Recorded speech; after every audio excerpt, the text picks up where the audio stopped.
Order, order. Good morning, everyone, and welcome to this meeting of the Environment, Food and Rural Affairs Select Committee. We return our attention this morning to our inquiry into reforming the water sector. We are pleased to be joined this morning by witnesses from Thames Water. You're all very welcome. We appreciate your attendance and your efforts to be here and to answer our questions. Just for the benefit of those following our proceedings and indeed for our own official record, can I ask you, gentlemen, to introduce yourselves to the committee? My name is Chris Weston. I'm the Chief Executive of Thames Water. I'm Adrian Montague. I'm the Chairman of Thames Water. I'm Steve Buck, Chief Financial Officer of Thames Water. Okay. Well, you're all very welcome. Sir Adrian, welcome back to the committee. Obviously a different committee from the one that you last appeared before. Chris, if I can maybe just ask you, for starters, about what sort of company you want Thames Water to be. What is the culture and the values that you want to bring in your leadership of that company? I would like Thames Water to be a high-performing company where the employees enjoy working there, they feel supported in what they do, and it delivers for its customers and it delivers for the environment. It is financially sound, and all the various operational metrics that you would look at in a water company are doing what they should and continuously improving. Culture. Culture is absolutely fundamental. Thames is the 8th company I've run, and culture has been important in every single one of them. As I came into Thames, I have to say I was very impressed with, one, what we do every day, and I know it gets overlooked, but 2.6 billion litres of clean water every day and 5 billion litres of waste dealt with every day. I couldn't help but being impressed coming from outside the industry. I was also impressed with the people I met, committed and passionate about the company, working very hard and I think very honest and transparent about what they do. I think where it had gone wrong is that Thames had lost direction a bit. I think I was the 5th CEO in 5 years, 3 CFOs, and 26 members of the executive had been through the company. And that creates a confusion for people in the company. And I don't think there was any lack of willingness to do the job or willingness to take on accountability and be held responsible for what they do. And I think it required clearer direction, which I have given, a clear organisation structure that matched resource to the performance that was expected of the people, and then a governance structure around it that allows them, or allows me and the board, to understand our performance and how we are performing and discuss it with people. And I want the people in the company to feel that they have clear direction, they have the right resources, and they are supported in what they do. And my job is to make them feel supported and confident in what they are doing. Mm-hmm. And how are you doing on that journey then? 16 months in, I'm quite pleased with the progress we're making. I mean, it's a big ship to turn around. It is very difficult. My 2 priorities coming in were, one, to create stability around the finances and restructure the balance sheet, and I think we've made good progress with that. And the other was a firmer operational foundation.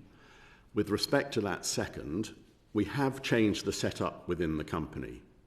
I suppose it starts with recognising we are an infrastructure company, and if we get our infrastructure right, it delivers for our customers and for the environment. And so I set up a team looking at the infrastructure. And within that, we have a team focused on water and a team focused on waste. And we have also introduced, which was not there before, a capital allocation and governance structure, which is absolutely fundamental, I think, to a company like Thames. And so by putting that structure in place, people were clear on the resources that they were being given and also the performance that was expected of them. I mean, there's still a lot more to do.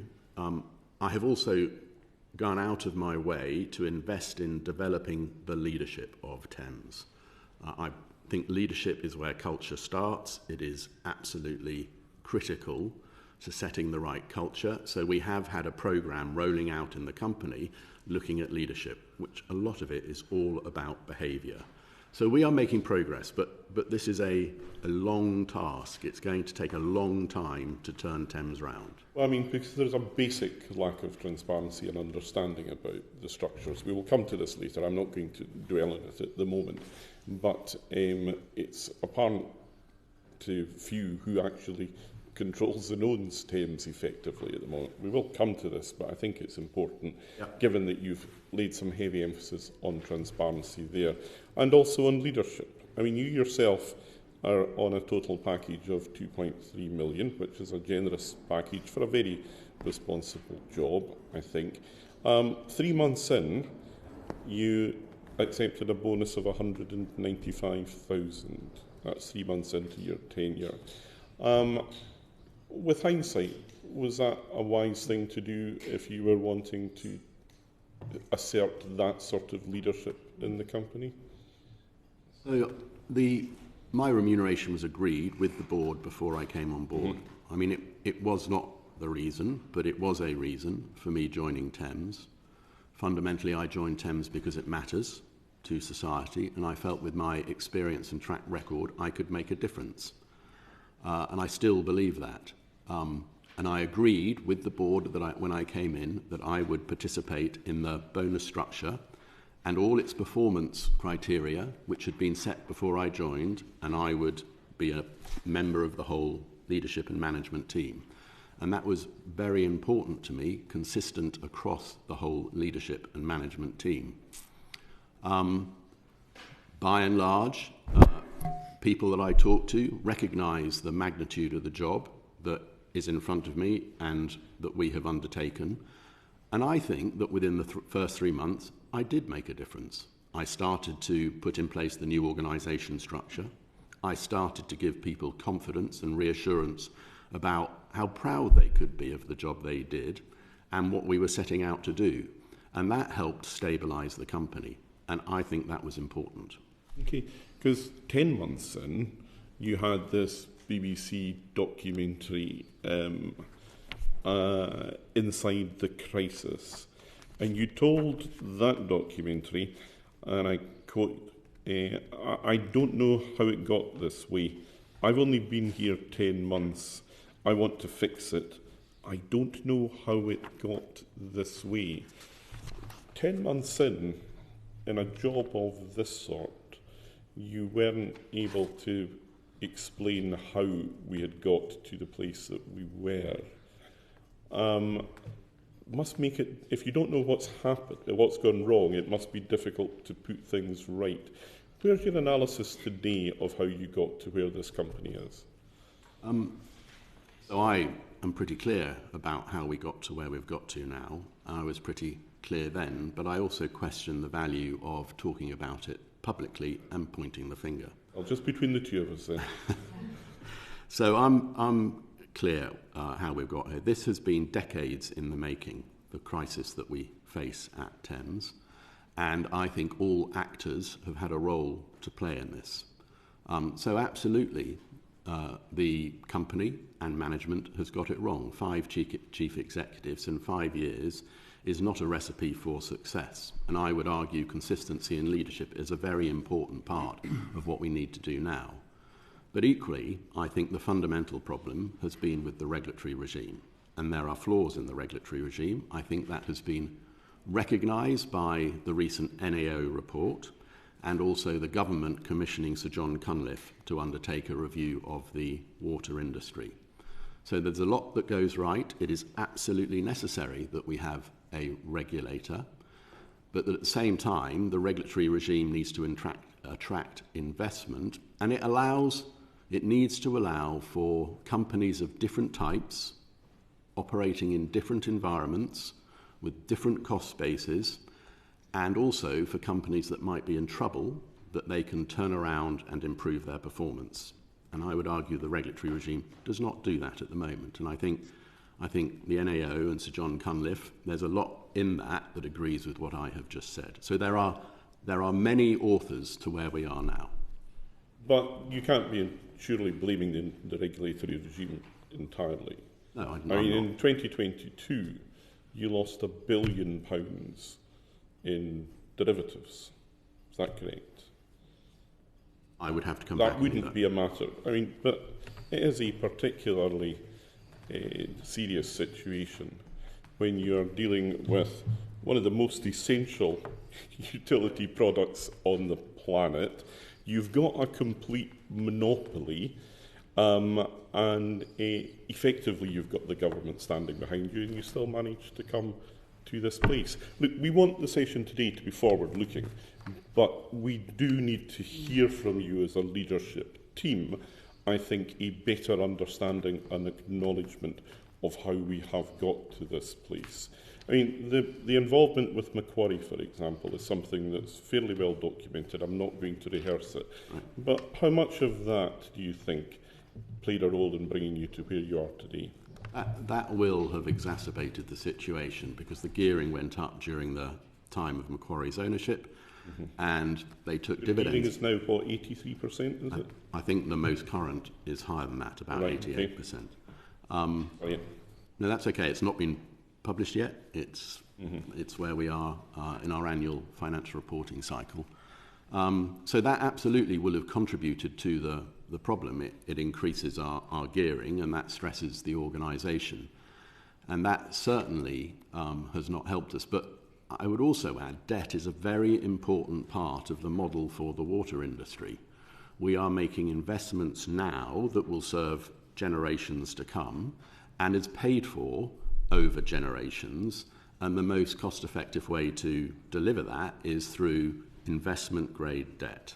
So, but it's excessive now. It is not what it should be, and part of what I am setting out to do, as I said at the beginning, is to make sure we have firm financial foundations which will require a restructured balance sheet. And this question of debt brings us back to the price review and your current situation again. I'll leave others of my colleagues to come back to that later on. But just while we're talking about the churn within the senior leadership team, your former CFO left the business following criticism that he had slowed down time-critical decisions needed for basic functions.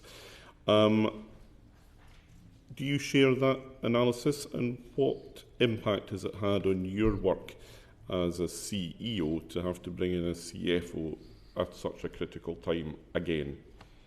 I'm very grateful for the work that Al did for Thames Water over 4 years. Very stressful situation. He was largely the architect of the first restructuring plan, and I was grateful that he worked with me to manage his transition in a managed way. I've known Steve for, I think, about 15 years now.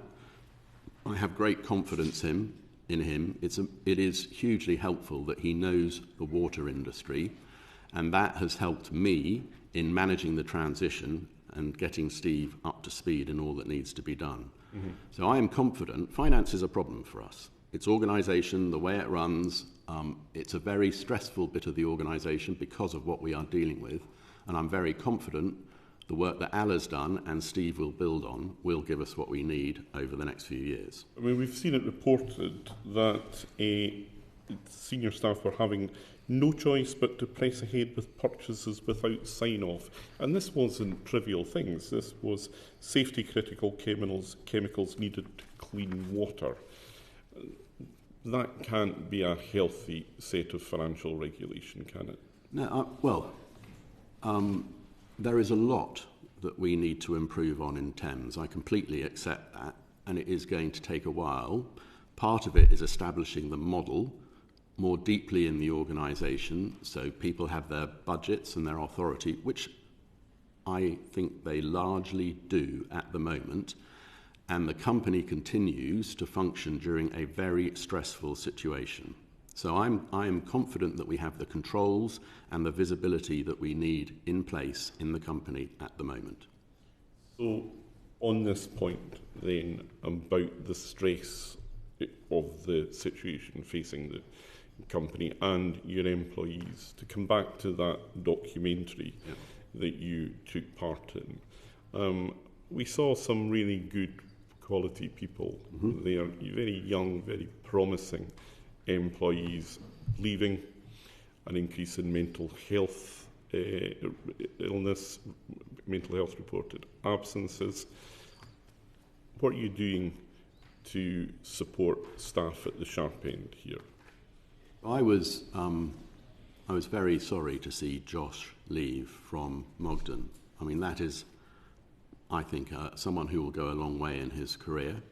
And I was sorry that we hadn't been able to give him the support that he needed. I can only act on what is in front of me, and each area of the business and the way it is structured at the moment is designed to deliver for our customers and the environment and make it easier for our frontline to do so. And that means that we give them the resources to be able to do that. We are stepping up our investment over the next 5 years, and that's both in terms of operating costs and capital costs, and both of those things will make people's jobs more easily. I have given a very clear direction that we should be planning to do 100% of our maintenance, and that is not something that we have done in the past, because that will make people's jobs easier and less stressful. And at the same time as we're doing that, we are bringing in more headcount. I don't know how many exactly, but it's probably about 500 in the last year, and there are, over the next 5 years, circa another 1,000 heads that we need to bring in. And that will undoubtedly alleviate the stress and make people's jobs easier. I also would go back to leadership. I think a leadership that is supportive and is there to try and create an environment where people can work confidently is very important. And we are also investing in our leadership. And that combination, I think, at the end of the day, might not happen overnight, I accept that, should start to alleviate the stresses and strains in the business. But a fundamental starting point will be getting the balance sheet sorted out and attracting new equity. Josh, you wanted to come in? Thank you, Chair. Chris, I think one of the reasons that many of your staff are so worried at the moment is because of the lack of long-term certainty over the ownership of Thames Water and what that picture might mean for them. You've got the opportunity today to allay some of those fears. So can I ask you whether you're willing to guarantee that job numbers, pay, terms and conditions will be maintained as they are now as you go through that process?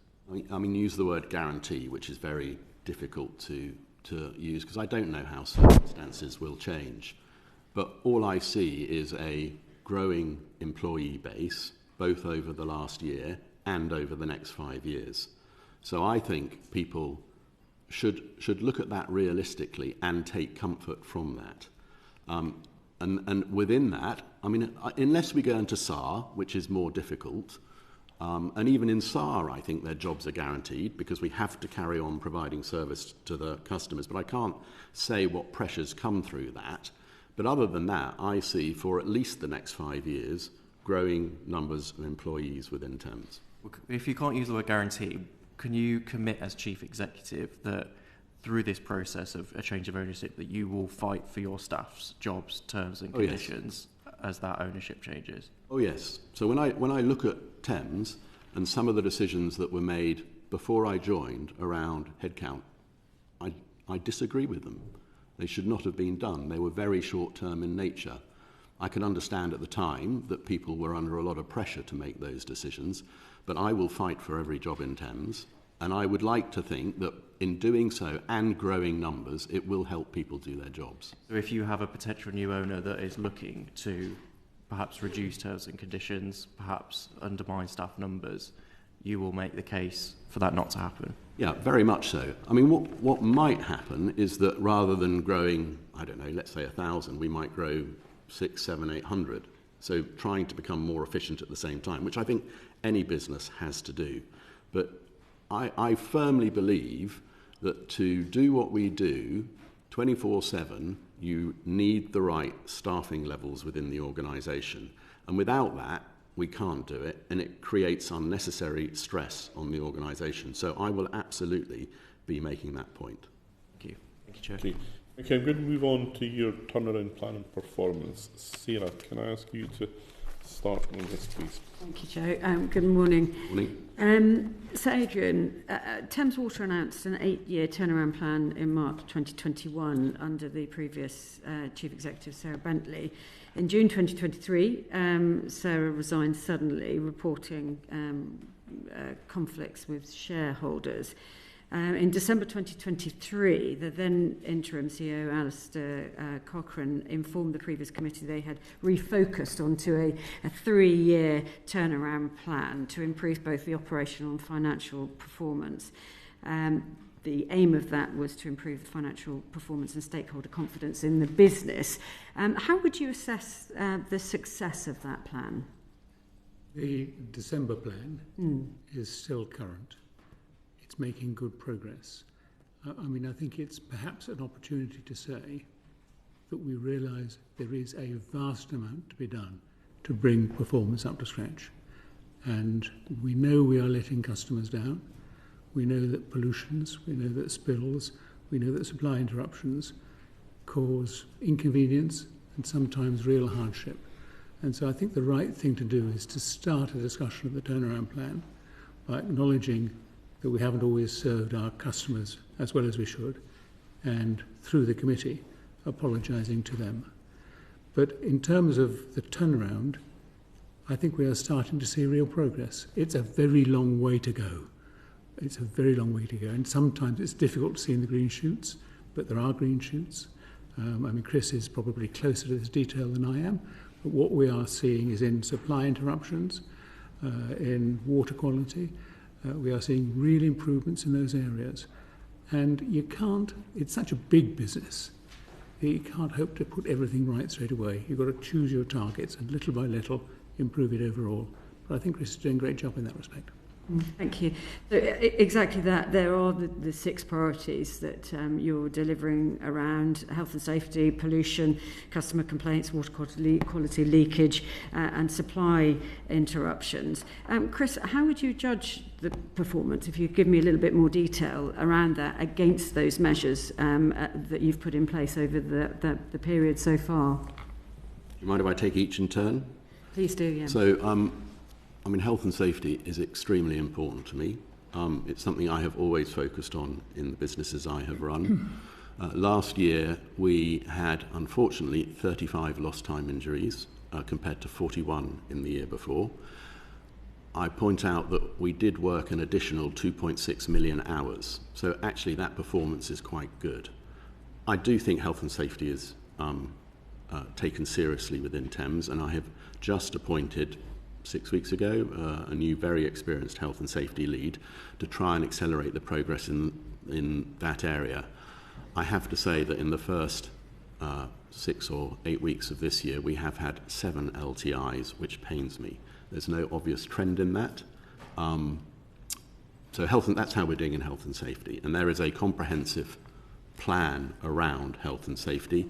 It is very firmly owned in the line.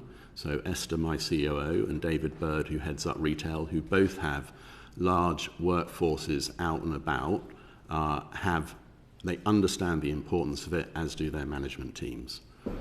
Perhaps to start with the 2 most frustrating areas, or maybe the most frustrating area, is leakage. We have made progress, over the AMP and over the last year. Leakage is at about 569 megalitres a day, which is a huge amount. But it is coming down slowly, and it is as low as it has ever been. We have a comprehensive plan around that, and that plan looks at how we monitor our network. So how do we see what is going on in the network? It is broken down into a number of geographic areas, which are called district meter areas, DMAs. And we can see the difference between consumption and what we provide into those areas. And so you get a good idea of where leakage is. We then deploy acoustic sensors into those areas. So we are increasing the number of acoustic sensors that we deploy into the DMAs. And as they then indicate that there is a leak there, we deploy a gang in to find the leak and to fix it. I mean, that is a never-ending process. In the next 5 years, that find and fix will cost about £1.2 billion. At the same time as doing all of that, we are investing in pressure management within the system. This is large capital expenditure that allows us to manage the pressure more effectively across the whole network and into these DMAs. And, I mean, taking as an example, when we get it wrong, and I'm sure we'll come to it, like Crystal Palace, when you get a pressure surge, it can cause a mains burst. So there's a lot going into pressure management as well. And then we are doing mains replacement.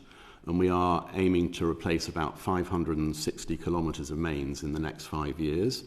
We try and prioritise that, so not only does it replace the oldest mains, it also helps in leakage. But leakage is it gives me a headache thinking about it. How do we improve it? What is the silver bullet? Mm-hmm. The other area that is frustrating is pollutions.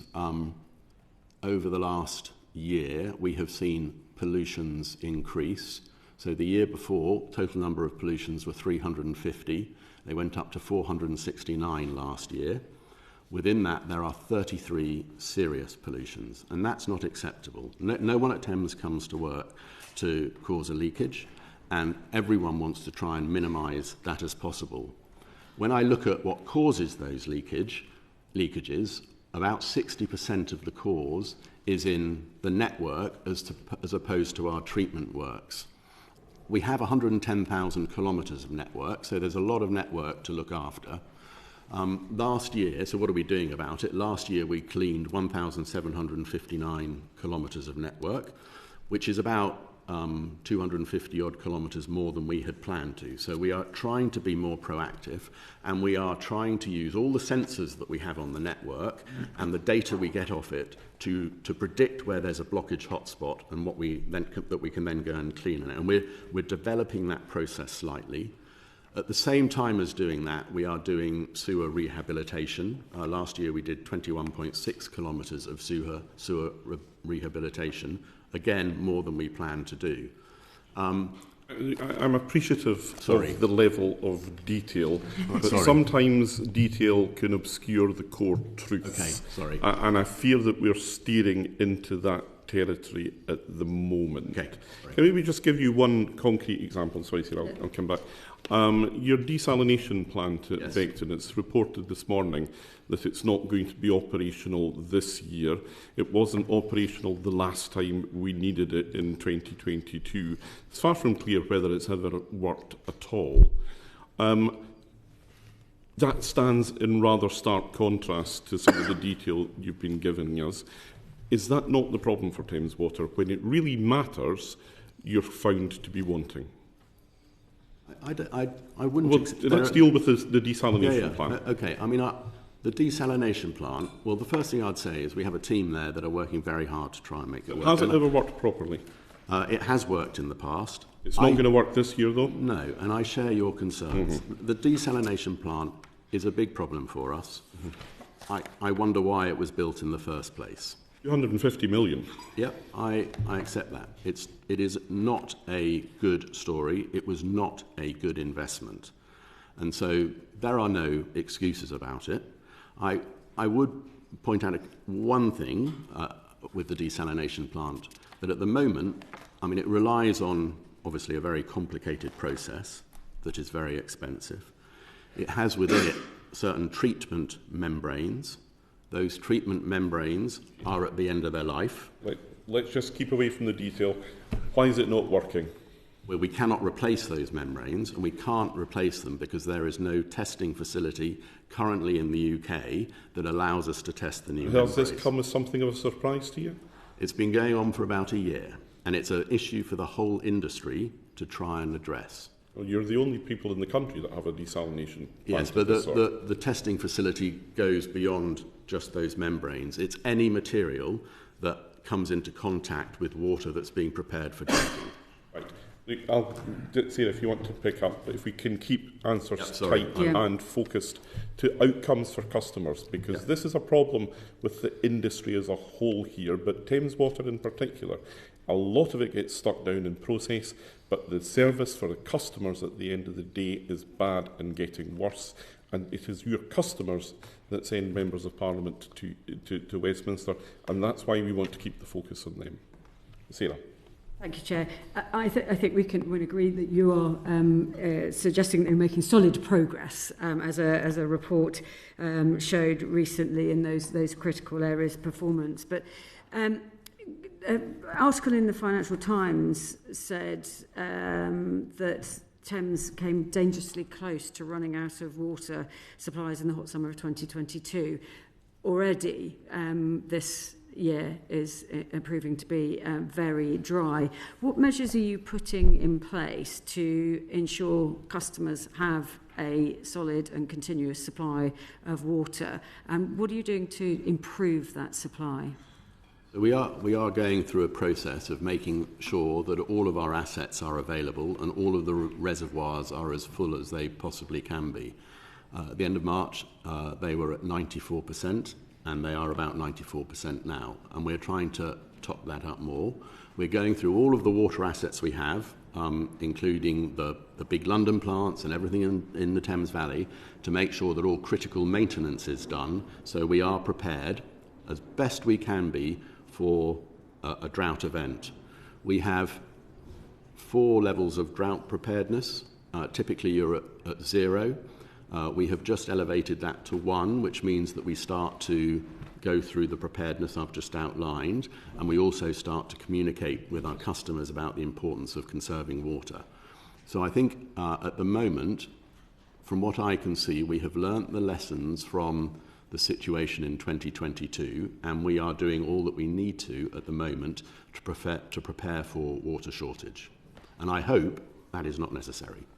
And how is that looking going forward, given that as climate change takes effect, the increased demand for water, we'll see that increase in demand. What are you doing to future-proof that supply? Yes, thank you very much for asking that. So there are 2 very big capital, or 1 very big and a lesser capital project. So we have the biggest reservoir being commissioned and built at the moment. It's not started building yet, Cesro, which will be near Abingdon. We start building that in 2028. It'll come into service in the late 2030s. Start building it in 2028. We've asked you a question about how you're going to ensure continuity of supply in 2025. Yeah, sorry, I misunderstood. I thought it was about the future. Well, the future would be July for a lot of people. Okay, so for this year, we are going through all of our assets and making sure that all the critical maintenance is done, so they will be available over the summer period. So that is the most immediate thing that we can do, including filling reservoirs. So once we have a source of water, we are able to pull it through our assets, prepare it for our customers, and deliver it to our customers. While you're still losing 56 megatons of water a day. Yeah, no, we are still, as I said earlier... How confident are you that you'll avoid running out of water this summer? I'm confident we won't run out of water. I'm not confident yet. I'm not confident that we won't have to restrict usage, because that will depend on what the weather does and what rainfall happens between now and the summer. Thank you. Helena, you were wanting to... Thank you, Chair. I'd like to touch on some of the past experiences that customers have found with Southern Water. In 2019, you committed to the regulator Ofwat that you would undertake a series of vital infrastructure projects to prevent storm overflows, to reduce pollution instances, to improve water security, as we've just been talking about. And then in 2023, Adrian, just after you became chairman, a letter was sent to the regulator Ofwat to say that you would not be taking those 100 projects forward. You would actually be delaying them further, and instead the money allocated by Thames Water for those projects was spent on other parts of the business, including paying bonuses and dividends. So, Adrian, how can customers have any confidence in your turnaround plan and in your commitment to improve your infrastructure if in just the recent history you have rowed back on commitments made to the regulator to fix this vital infrastructure and instead spent it on bonuses and dividends? I come bonuses and dividends, and I'll talk about the decision we took in August 23 to defer this. That was also to pay some of that money to bonuses and dividends, so the two are linked. So that was not the reason we took. That was not the reason we took that decision. We took that decision because of the funding pressures on the business as a whole. It's true that this business, like many businesses, needs to reward its staff effectively. We are in a competitive marketplace for staff. We do need to reward them competitively. But the amounts of bonuses paid to staff is very small compared with the capital cost of the works that we were considering at that stage. The fact of the matter is, as we've noted on several occasions, Thames in the last year has come very close to running out of money entirely. There were times in the last year when we had 5 weeks liquidity. Now, running a £20 billion corporation on 5 weeks liquidity, honestly, it's hair-raising. And what you were seeing in that decision we took in August 2023 was the start of the process. We felt we needed to conserve cash. How can customers have any faith that you are committed to turning around the business, you are committed to reducing sewage, pollution incidents, you are committed to reducing water outages, if these 100 vital projects that you committed to the legal regulator you would do in 2019, were rowed back on? Because, as I say, it was a funding crunch.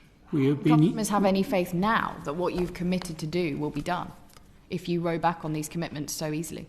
It was... I don't think we rowed back on the commitments. We understand that this is work that needs to be done. Sorry, you just said you don't... We understand that this is work that needs to be done, and there are many, many calls on the company's cash resources. We are having to prioritise, and we've prioritised asset health and the routine expenses of the business in preference to this big capital programme, which will be carried forward into this current AMP and done as the funds become available. Just to be clear, these 100 projects, they were committed to be done in the 2019 to 24 period. Customers were charged on that basis for these works, but they weren't done. So I think you have rowed back on those commitments. We have deferred the work. We are still committed to carry out that work, but we can't magic money out of nowhere. But the impact of that deferral... Our problem is that this business has been under huge funding pressures ever since I joined, and probably before. And we have to prioritise. And we prioritised asset health, getting the existing infrastructure business working more effectively. You didn't, because these were asset health projects that you deferred. These are projects designed to improve the asset health, but there are other priorities that we have to select. You clearly rode back on commitments, and the impact of that is clearly seen, as Chris just alluded to. There's been a 40% rise in pollution incidents last year under your watch. Last year, you did make profits of 140 million. So all of this talk about not having the money to do these vital infrastructure projects, I think customers will come to their own conclusions about that. All I can say and must say is that the cash box was very nearly empty a lot of last year. We were running at one stage on 5 weeks cash. Profit is a different measure. Cash is the only measure that counts. That's what you spend. So why pay the bonuses and the dividends? Because we have to keep staff. This is a very competitive marketplace out there. Thames Water has very good staff. Chris has brought together a great team. And if we are unable to pay bonuses, people will come knocking. They'll try to pick out of us the best staff we've got. That is not in customers' interests. It's very clear you pay very large bonuses to those at the top of your company. The most junior employees in your company, the people out repairing the water leaks on the roads, what percentage bonus did they get last year? I can't tell you that, I'm afraid. I can write to you afterwards and explain that. But we have put in place a system. Adrian, are you not aware of that figure? Because as the chairman of the company, if you think bonuses are so important to rewarding performance... This is a structure of bonuses that goes right down through the company. I can't give you the precise figure. I don't know if you've got it, Chris. It goes to the front line, and they can earn between 3 and 6% of their salary as a bonus. And for the last 2 years, they have been paid a lump sum because we haven't had the capability to structure it in a way that allows it to be performance related, and that is something that we are fixing at the moment. So you're awarding bonuses to the lowest paid members of staff of between 3 and 5%? 3 and 6%. Yes. 3 and 6%. And how does that relate to the percentage bonuses paid to the CEO? My on-target performance is 156%. So what's that? 100 times the bonus? Just It under is- 70 times the bonus of the lowest paid staff in the company? Because if the work that they are doing on the front line, repairing mains, repairing leaks, fixing sewers, is so vital, why is the percentage bonus that they receive so much less than what the top leadership of the company receives? I accept that it is a lot of money, and I accept it's considerably more than the front line, and we try and, as Adrian has said, we try and offer packages that are competitive in the market so we can attract and retain the people that we need within the business. It sounds like you're interested in attracting and retaining those at the very top of the company, but those who are the most junior members of staff doing the hard work on the front line are not receiving the same treatment. And I think that discrepancy is very clear for all to see. If you were truly committed to fixing your infrastructure, I think you would have more focus on the morale and the support to those frontline members of staff. I'd now like to ask you about some examples of projects that other members of Parliament have raised with us. We know that last year your customer complaints were up 10%. And in many cases, that was caused by a number of supply interruptions. And there are specific incidents that have been raised with me by other members. In Reading, the member for Reading Central, Matt Rodder, raised an incident where his constituents were left without water over a weekend. Some constituents had no water for up to 4 days. He has been repeatedly writing to Thames Water, repeatedly raising this with Ofwat, because your company is currently refusing to pay any compensation for that incident, arguably against the GSS standards. That doesn't seem like an honest and transparent approach as a company. So can you commit to take that away and look again at that decision? Very, very much so. If customers were out of supply for more than 12 hours, then automatically compensation kicks in. And I will absolutely commit to taking that away and looking at it and making sure we compensate customers in accordance with the policy that we have agreed with Ofwat. Yeah. I'm very happy to do that. Thank you for that assurance. One of the issues, Chris, is that the company is saying that customers' experience and what they have shared with their Member of Parliament in surveys is not matching what your monitors say. Now, sometimes that can be caused because if there's extremely low pressure, there's no usable supply.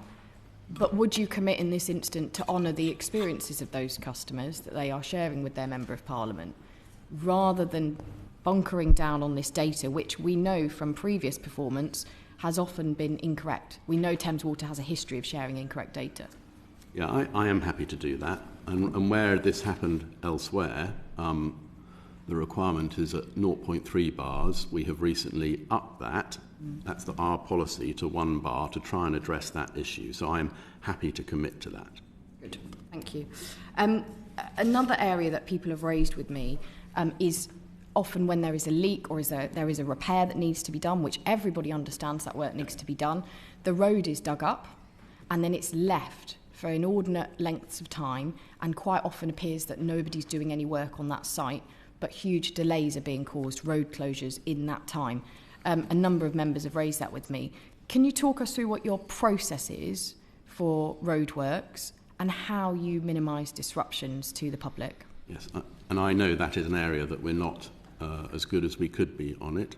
So there are essentially 2 gangs that work, and it's meant to be a process that allows the gang that makes good to follow on immediately for the gang that has mended the issue. And the process at the moment is not as effective as it should be.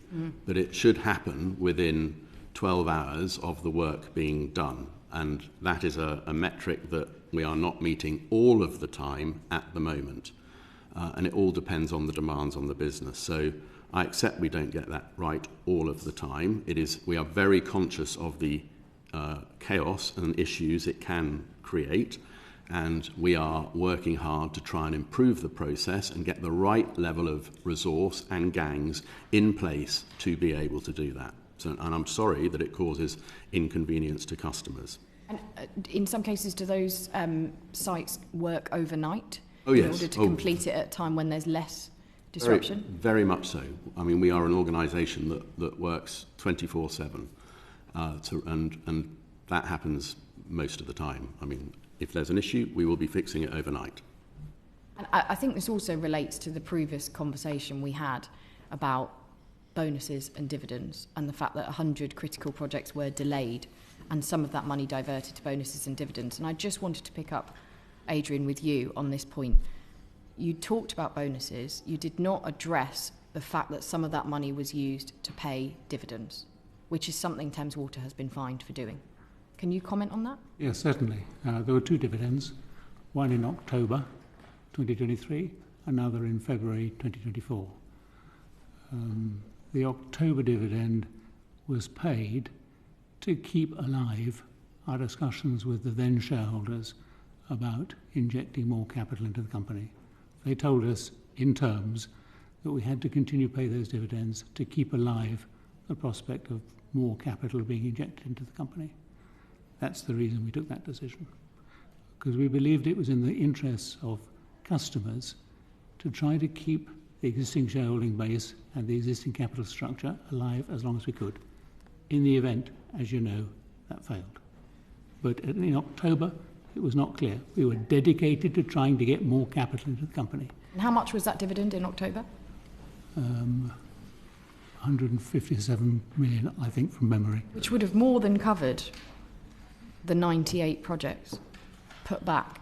But the point is, we needed to keep alive our discussions to bring more capital into the company. But it didn't work. Well, we didn't know it was going to work at that time. Perhaps a better use of that money might have been fixing pipes. No, that's wrong. Why the problem is we were in discussion with Ofwat throughout the period I joined in July 2023 till the 31st of March 2024. We were trying to find a basis in discussion with the existing shareholders for them to put substantial billions of new capital into the company. That was a goal worth striving for, because that would have avoided much of what's happened over the last year.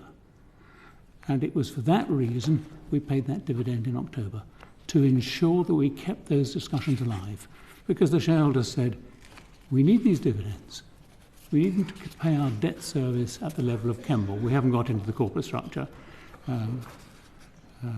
We spent a lot of time on that last time round. Yeah. But the point is that this was paid not to the external shareholders. Our external shareholders have not received a penny since 2017. This dividend was an intergroup dividend to allow debt service to be paid at a higher level in the company. It did not go to the shareholders. They have had no money out of the company since 2017. Well, you've talked through your decision to pay that, and colleagues will come to discussions about this later, but I think customers will draw their own conclusions from this evidence session. A decision was made to defer vital infrastructure projects. We have seen pollution incidents go up in the time since. A more reliable investment of that money may well have been on fixing infrastructure. I just wish to ask you one last question. We have seen huge changes in leadership at Thames Water. One of the reasons you are before us at this committee is because you are one of the more continuity members of Thames Water, having been serving as chair since 2023. As a committee, we have seen many different CEOs, many different CFOs before us. Can you give us a commitment that the team we have in front of us is the team we will have throughout this Parliament? No. Please, no. You can't. No. In which case, The reason is that we live in a competitive marketplace and we have to provide the right sort of packages to these people. Otherwise, the headhunters come knocking.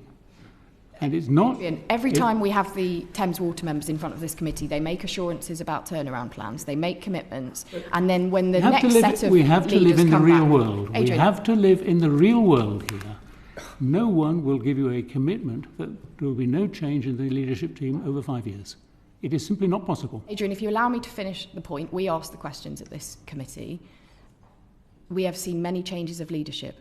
At every evidence session, the committee have been made big assurances by that set of leadership. Then at the next evidence session, we have a different set of leadership before us, apologising for the mistakes made under their predecessors. So how can the committee have any faith in the assurances and the commitments that your team are giving us today when we've seen so many changes and so many rollbacks on commitments that we won't simply have a new set of leaders in a couple of years explaining why this turnaround plan failed? We are the new kids on the block here. This is the team that came in with my arrival in July 2023. We are making progress. All of us believe in the future of Thames Water. We are here to try to put things right.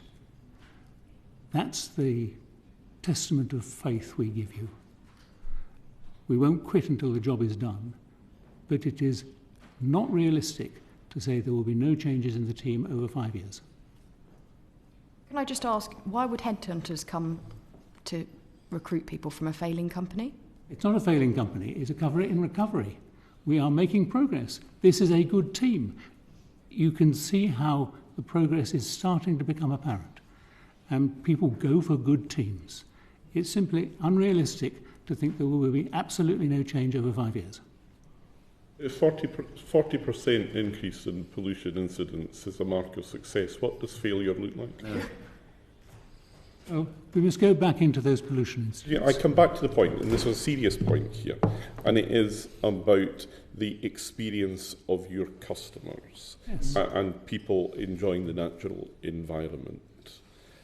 40% increase in pollution incidents, but still £770,000 paid out in performance bonuses. Yes. Why does a water company need performance bonuses?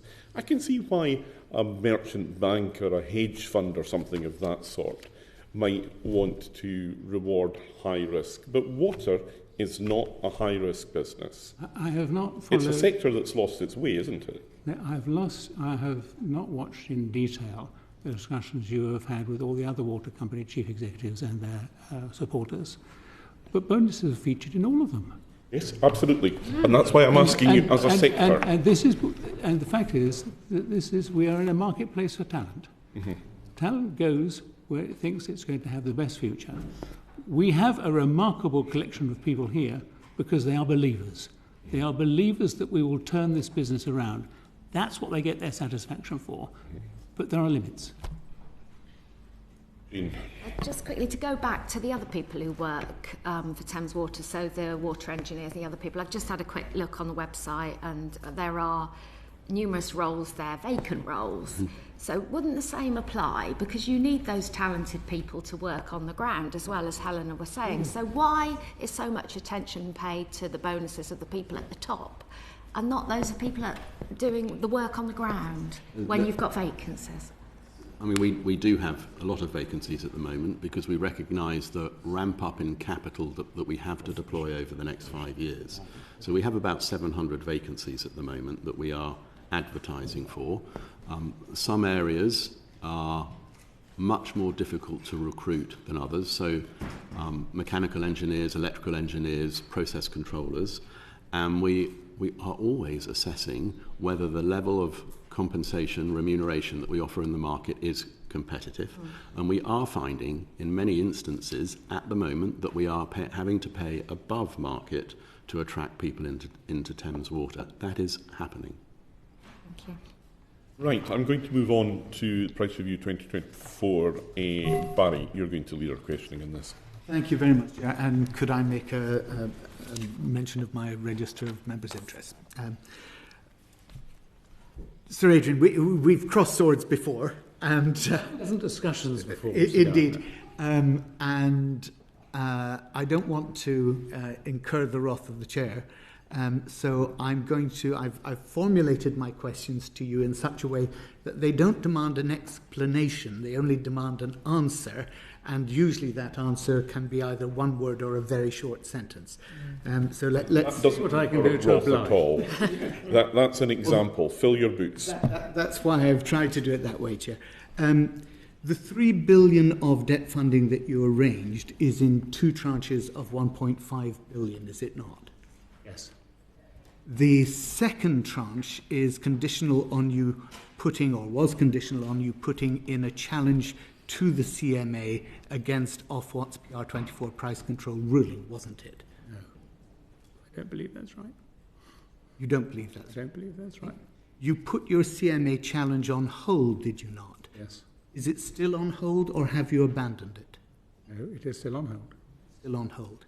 And did you put it on hold because the CMA challenge couldn't report back in time to let potential equity investors see the final price control in order to invest or to develop their engineering plan of what they're going to spend and how they're going to deliver it?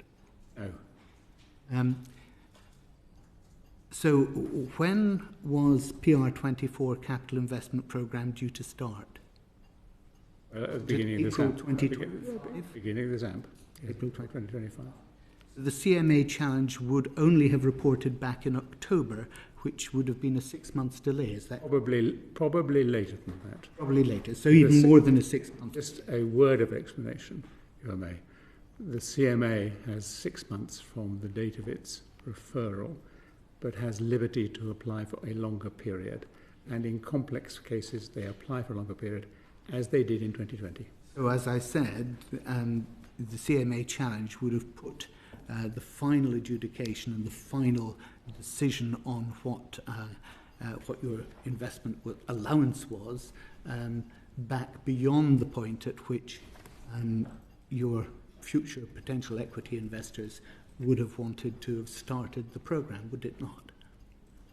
I don't think it follows.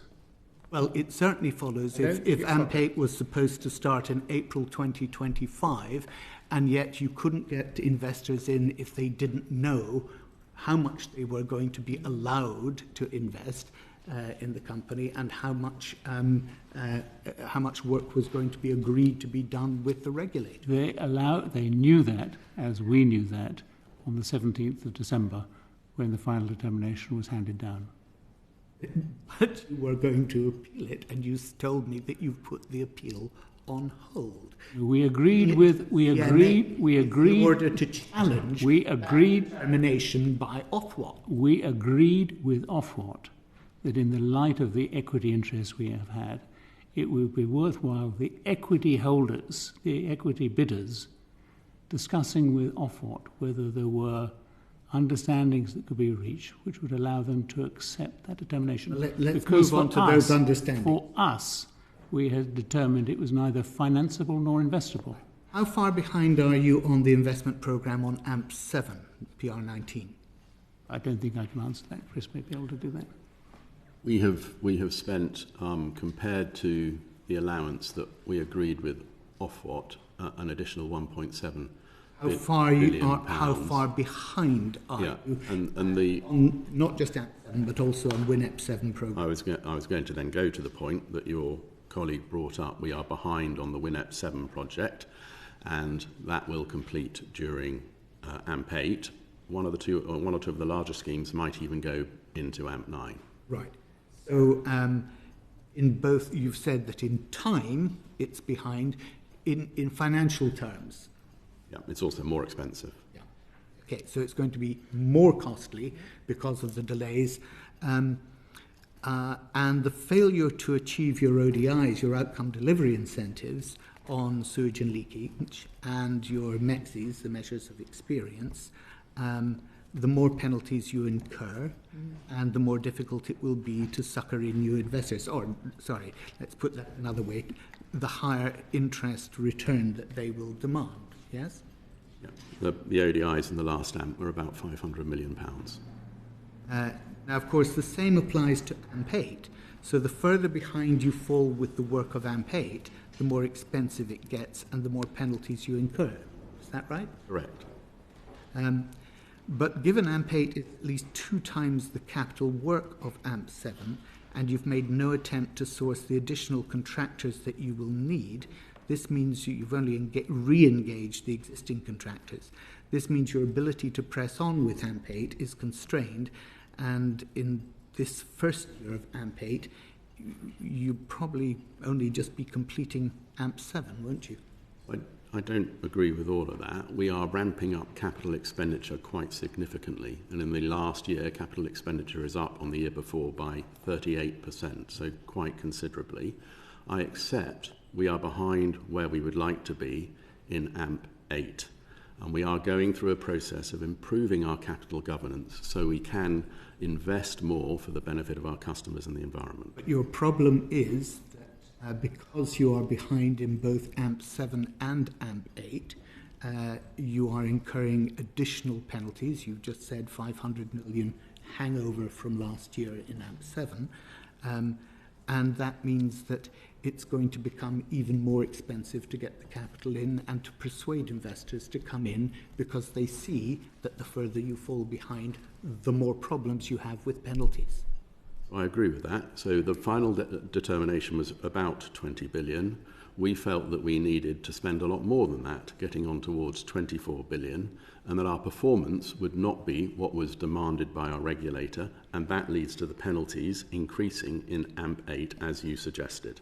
And that is an issue for incoming shareholders and for our creditors. Absolutely. The Environment Agency has also said that it will significantly increase its inspection and enforcement regime on Thames Water. What amount has Thames internally estimated that this might cost? Maybe this is one for Mr. Buck. Made an internal assessment of that, so what is it? I don't have that information to hand. Have you made an internal assessment?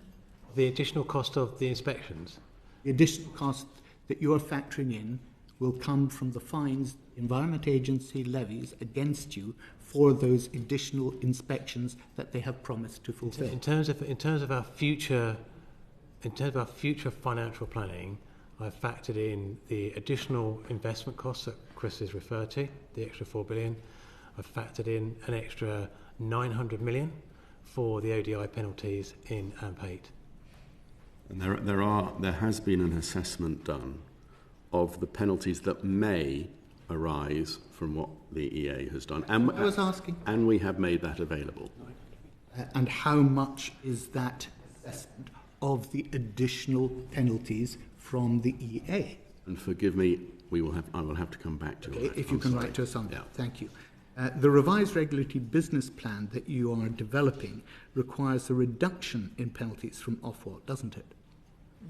Absolutely. The aim is to be able to deliver the performance that we agree within the allowances that Ofwat gives us, but it is going to take many years to get to that point.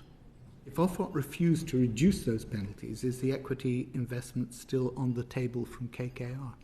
Well, that will be a decision for KKR, but as you have pointed out, it is much more difficult for an investor to come in being very aware of those penalties. It will go to the return. So if not, will it be too late to go back to the other potential investors that you've excluded from the process, or would it result in a special administration regime? It's a very fluid situation, but those both are possibilities. Are they? I think if we... Are the other investors still there? Are they still keen and showing interest? Apologies, it will depend on the time frame that you are looking at. If the current process fails, well, first of all, you have to consider what the creditors may or may not do, because they may step in and do a debt for equity swap and restructure the balance sheet. We would probably go back into a CMA process that would run, and there is no guarantee that we would not stay on a market-led solution as opposed to a special administration. But it is a very fluid situation, and those are all possibilities. When KKR were bidding, they claimed that because of their size, I think that's £638 billion, they boasted that they could bully the Treasury into stopping Ofwat and the EA from imposing the penalties and fines. Is that why you chose them as your preferred bidder? No, certainly not. You recognise that was a claim that they did make? I don't recognise the quote, and I don't support the sentiment. But it's a strategic choice that you made to keep KKR as the only show in town. Indeed. Sorry, Barry. In every bidding situation, at some stage or other, you have to go down to a single bidder. That's when you're in sight. The point at which you chose, though, you still had the option of keeping other live options, and you chose not to take it. So the consequences that flow from that... We did not, in practical terms, have that option, sir. The work that KKR is doing to move from preferred bidder status to a complete contract is extraordinary. I've got paying for it.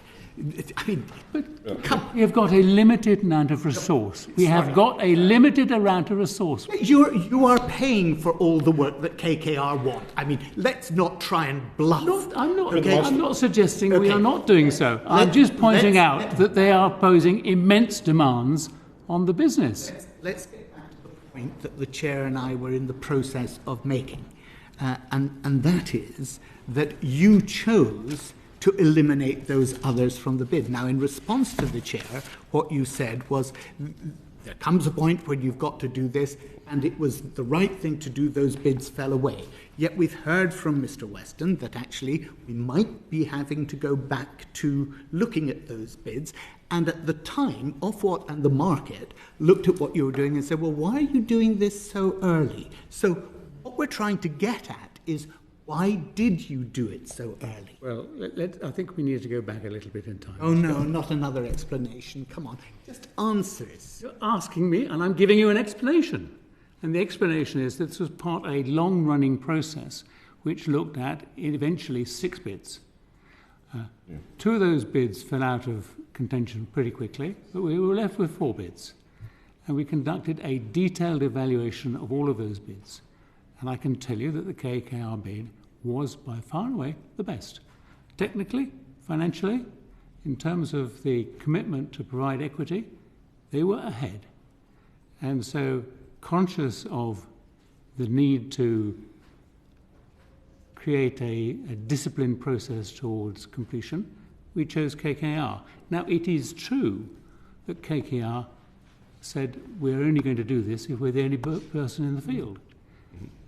And we agreed with that. We agreed with that because we could not have handled more than one. You didn't choose KKR because they could bully the Treasury. So did you choose KKR because they committed to giving the senior debt holders less of a haircut? No. No? I think that they did, didn't they? They did commit to saying that. they committed. We are going to come to this later on in the session, Barry. Okay. Look, investors would normally want to see the board structure as well as the investment structure of the company, but you've said that the entire board will step down, that is, as soon as the new investment goes in. Is that because the Court of Appeal removed immunity from Thames directors against any claims a future special administration regime might bring? No. Why was it? Why was what, Mr. Gardner? Why have you said that the whole board would step down? Because when you'd have it... When you were answering my colleague, you said that you couldn't give an assurance that they would stay in place, but you didn't say, I can give you an assurance that they will not be in place over the next 5 years. Because your colleague was discussing... We have already said that we will all step. Look, Mr. Gardner, your colleague was discussing the executive team, and I was referring to the executive team. If you're talking about the board, then it is true that when you have a change of control of a big company like this, you have to expect there will be huge changes in the board.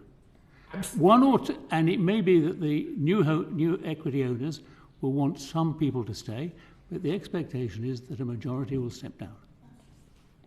Why didn't you say that to my colleague? Because she was talking about the executive team. No. She was talking about the board as well. You know she was that. talking about the executive. Specifically about you 3. No, she didn't. She talked about the executive team. I'm sure Hansard will tell us who's right. Thank you, Chair. Are we done? Thank you. Move on then. Sorry. No, I will move on to the question around the securing of the emergency funding. We've touched on some of this already, but Tim, you're going to lead us on. Yeah, thank you, Chair.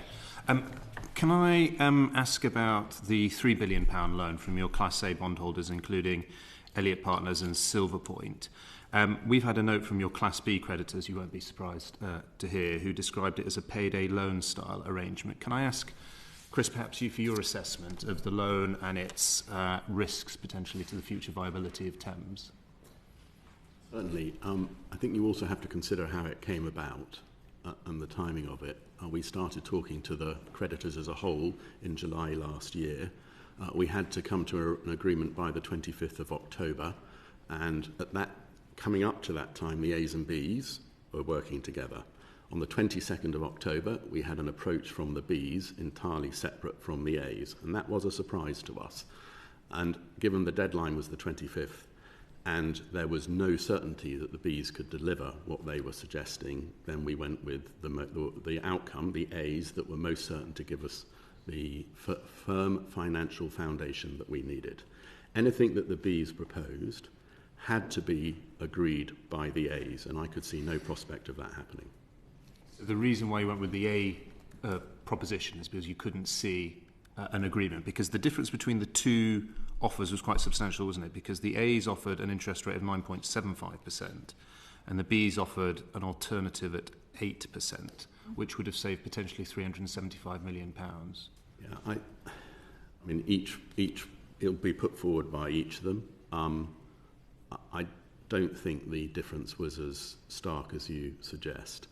And I go back to, we had absolutely no confidence that the Bs would be able to deliver what they proposed. And it just came in too late, and we were working to a liquidity runway that demanded action be taken by the 25th of October. And we had spent months negotiating it with the A's.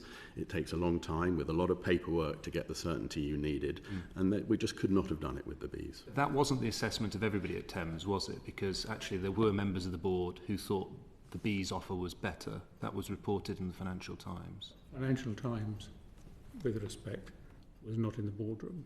I was in the boardroom. Everyone was united in dismissing the B's offer. And that was on the principle that that was a solid offer that you needed immediately, whereas the other offer, which was a lower interest rate, there was no certainty of it being accepted. Yes, I think we've talked a little bit about the pressures on liquidity already today. We were concerned that we might run out of liquidity in December unless we pressed on with the A's offer. We're talking about alternatives. The High Court suggested you might have found better terms in the market from new funders. What's your assessment of that? I mean, we were in a very difficult situation. I have seen absolutely no evidence that there was any funding from elsewhere on better terms, and I would have been very surprised if we'd found it. So the terms that you did agree to in the end, again, the Class B creditors have suggested there are hidden terms and conditions. Can you talk a little bit about what they might be referring to? I'm afraid I don't know what. Are there any hidden conditions? No, I mean, bear in mind that there was an extraordinary amount of disclosure in the court proceedings, thousands and thousands of pages of document. We are not aware of any hidden terms. Was this at the point where you had 5 weeks left of liquidity that you were talking about earlier? Yeah.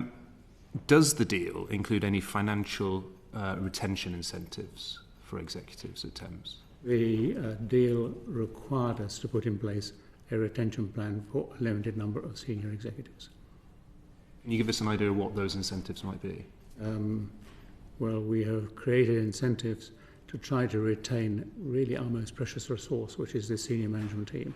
So we have a bonus paid in completion of the first restructuring plan, another one at the end of the second restructuring plan, and then a large amount right at the end of the process next year. And what sort of size are these bonuses?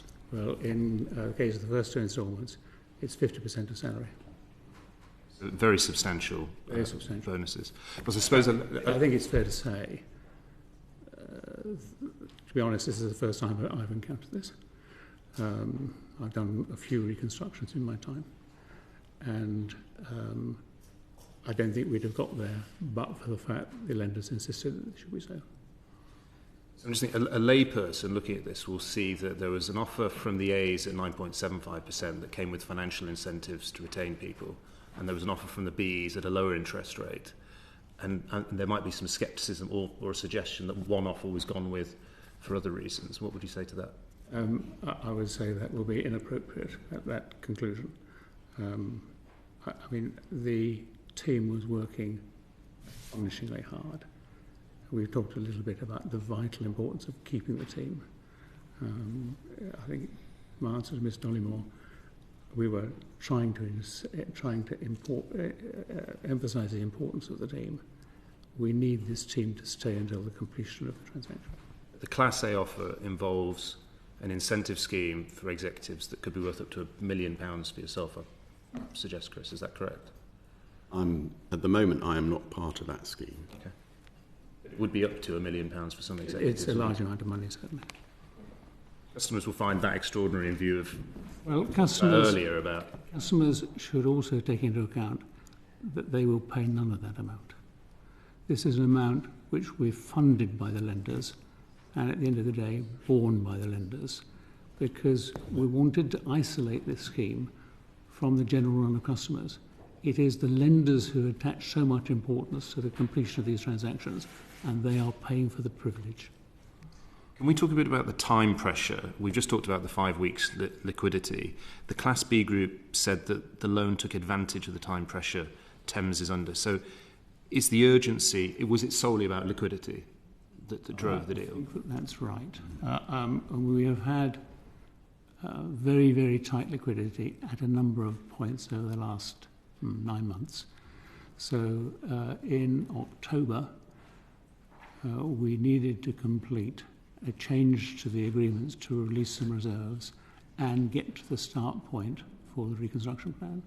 We had about 5 weeks liquidity at that time. When we were in the High Court and the Court of Appeal, liquidity was also very, very tight. I mean, we are talking about a huge corporation, 8,000 employees. Having 5 weeks liquidity is a nightmare. Urgency will have worsened the conditions that you would have got from lenders, wouldn't it? I don't think it worsened it. They are tough conditions. I wouldn't pretend otherwise. They're tough conditions. But we were in a sort of beggars can't be choosers situation. We were running along the edge of the precipice, and we had to secure the financial future of the company.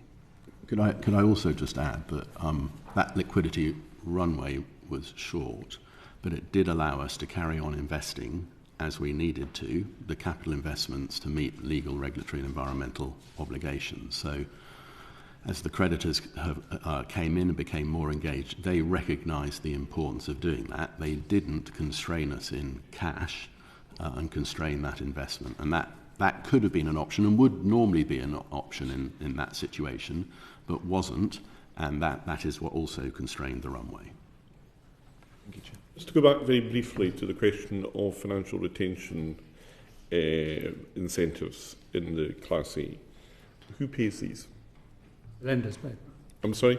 The lenders pay. The lenders will pay these. We have set up, we know this is a sensitive point, so we have set up an auditable process which traces the money that are paid in these incentives back to the lenders.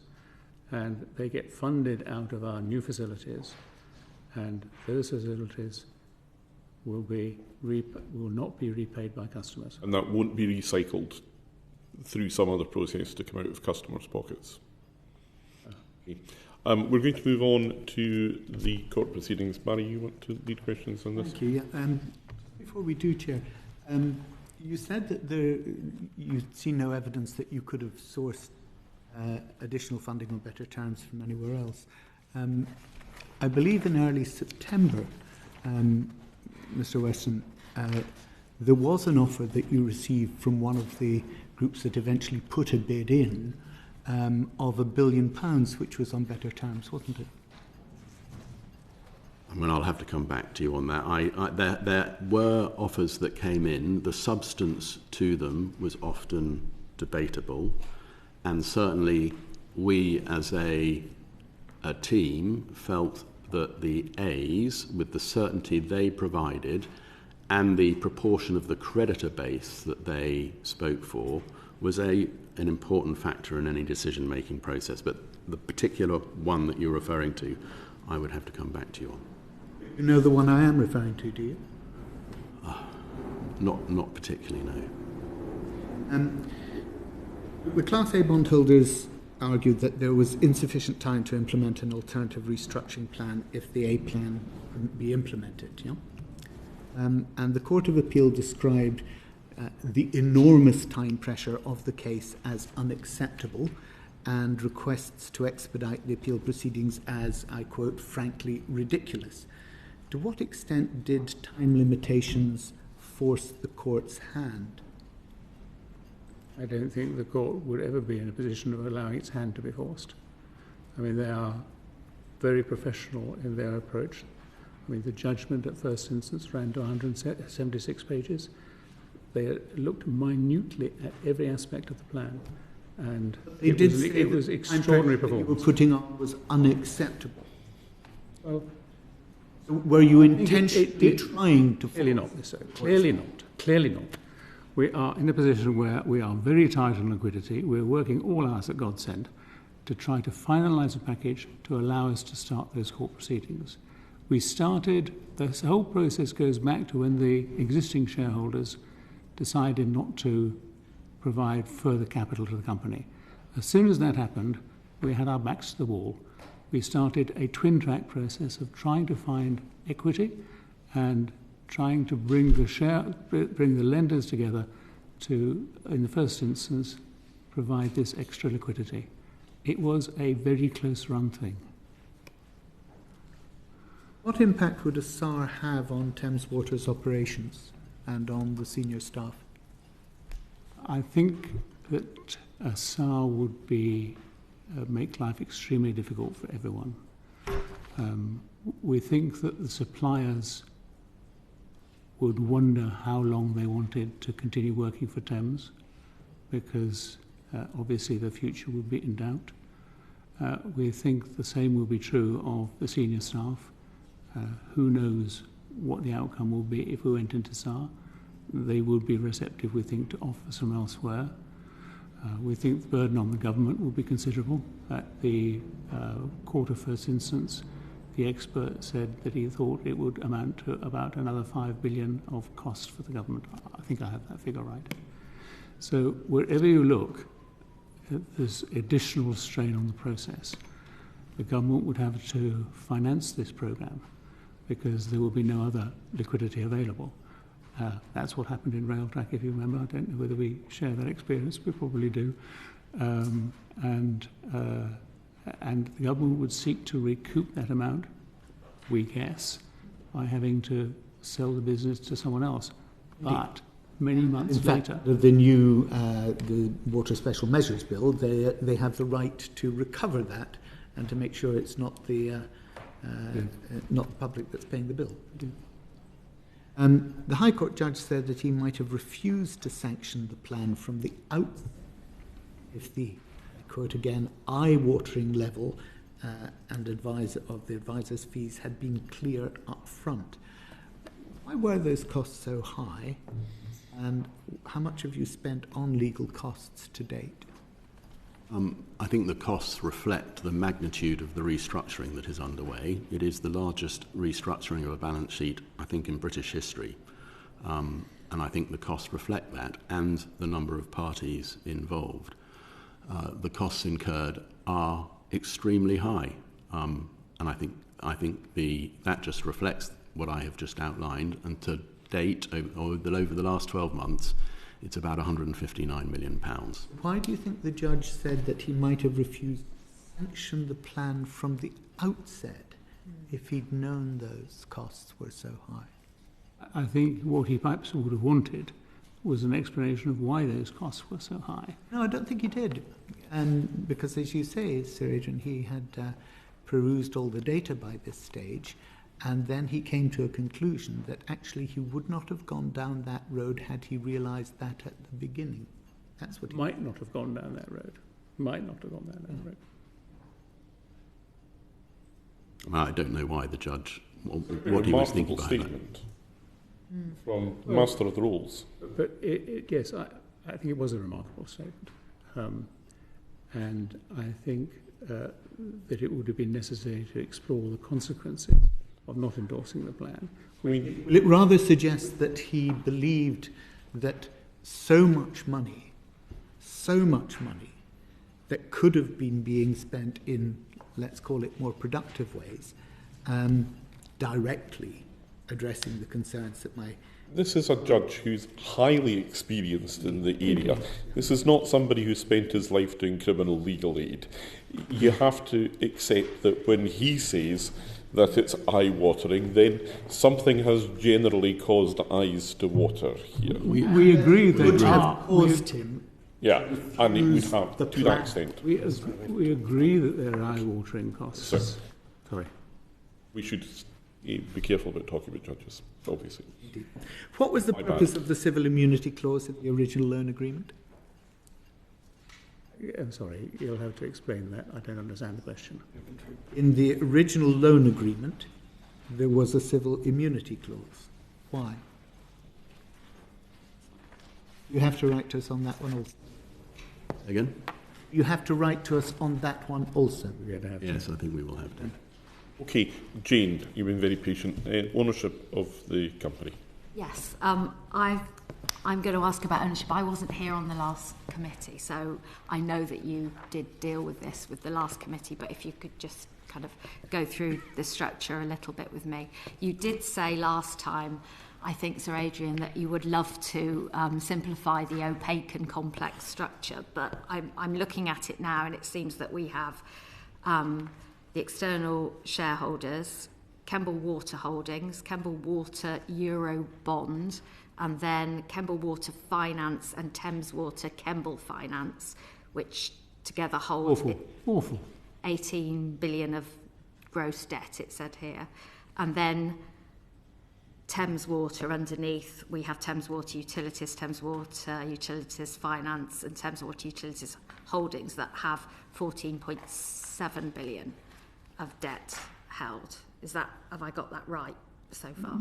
More or less. More or less. Can I try to simplify it? Would that be helpful? Yes. I think there are. One of the points that was made, I think, at the last hearing was that you were the chair of the board for Kemble as well. Briefly. Yeah, as Thames Water, and you stepped down. Why did you step down? I mean, I know there were issues pointed out that there was a conflict there because of the debt. Is that why you stepped down? No, I mean, when I took over at Thames, there was some difficulty in relationships between the Thames board and the shareholders. The shareholders were having lots of discussions with Ofwat, to which the Thames board was not privy. And I explained to Ofwat, I discussed this with Ofwat before I took either appointment, and I said to them, for a period of time, I need to chair both boards in order to bring them together, in order to stamp out any lack of coordination between the boards.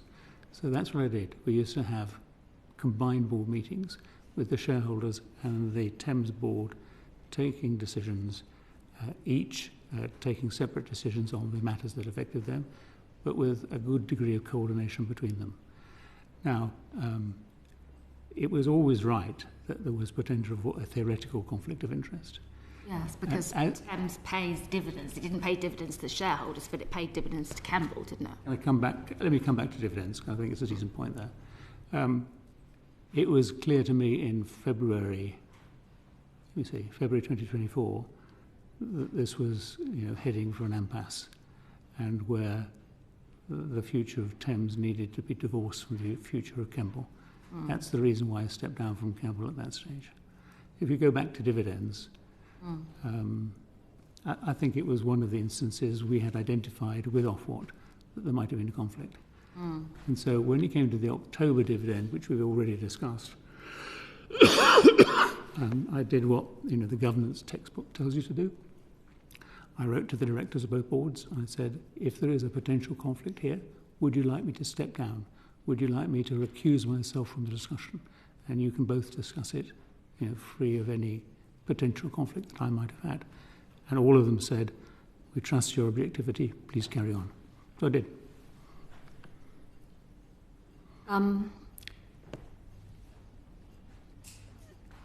Ofwat changed the rules, didn't they, about the dividends? So Thames could no longer pay dividends to Kemble, and then they defaulted on that loan, the £400 million loan, in April 2024.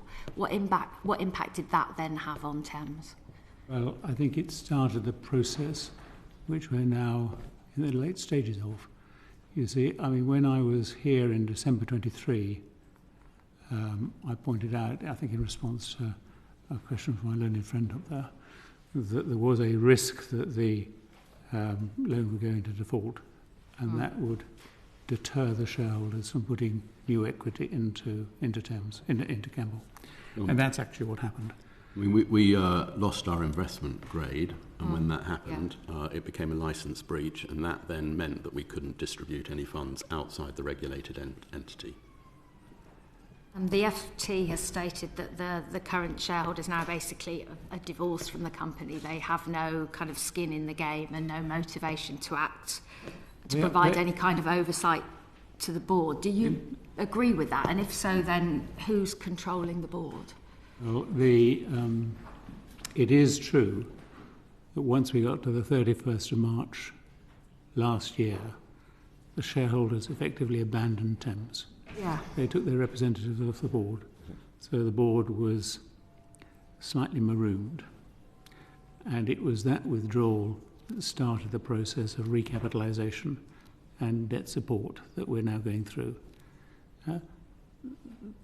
The board is really a custodian of Thames for its future owners. We are working astonishingly hard. I mean, in the first of those years, 2023 to 24, we had 37 board meetings. In the last year, we've had 59 board meetings. So that we are absolutely glued to what happens day by day. And it's the board that is in control of this process. I mean, we have discussions with the lenders, but they are not members of the board.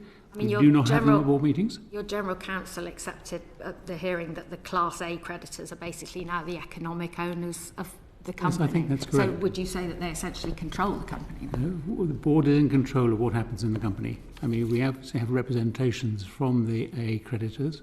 We listen to them. It's quite difficult to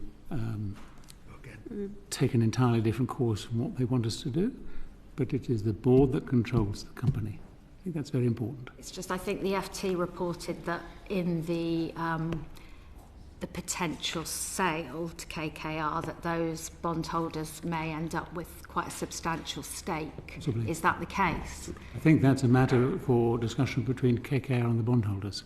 That does make it look like there's a conflict then, if they're the ones basically invested in and essentially economically controlling the company, and they're going to end up with a large stake if this deal goes through. It's just, as Barry was saying earlier, it rings alarm bells.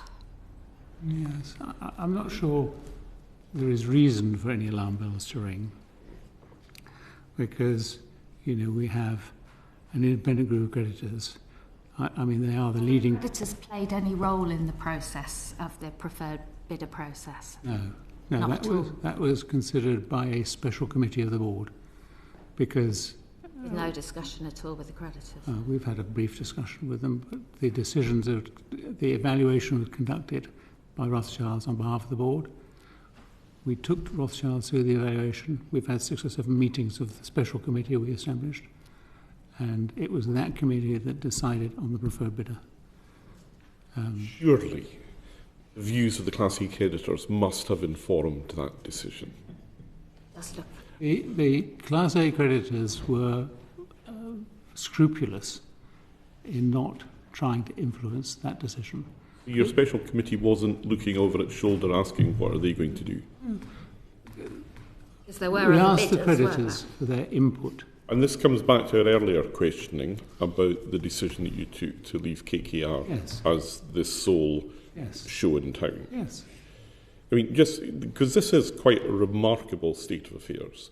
Normally, your standard corporate governance, you have your board who are accountable to your shareholders.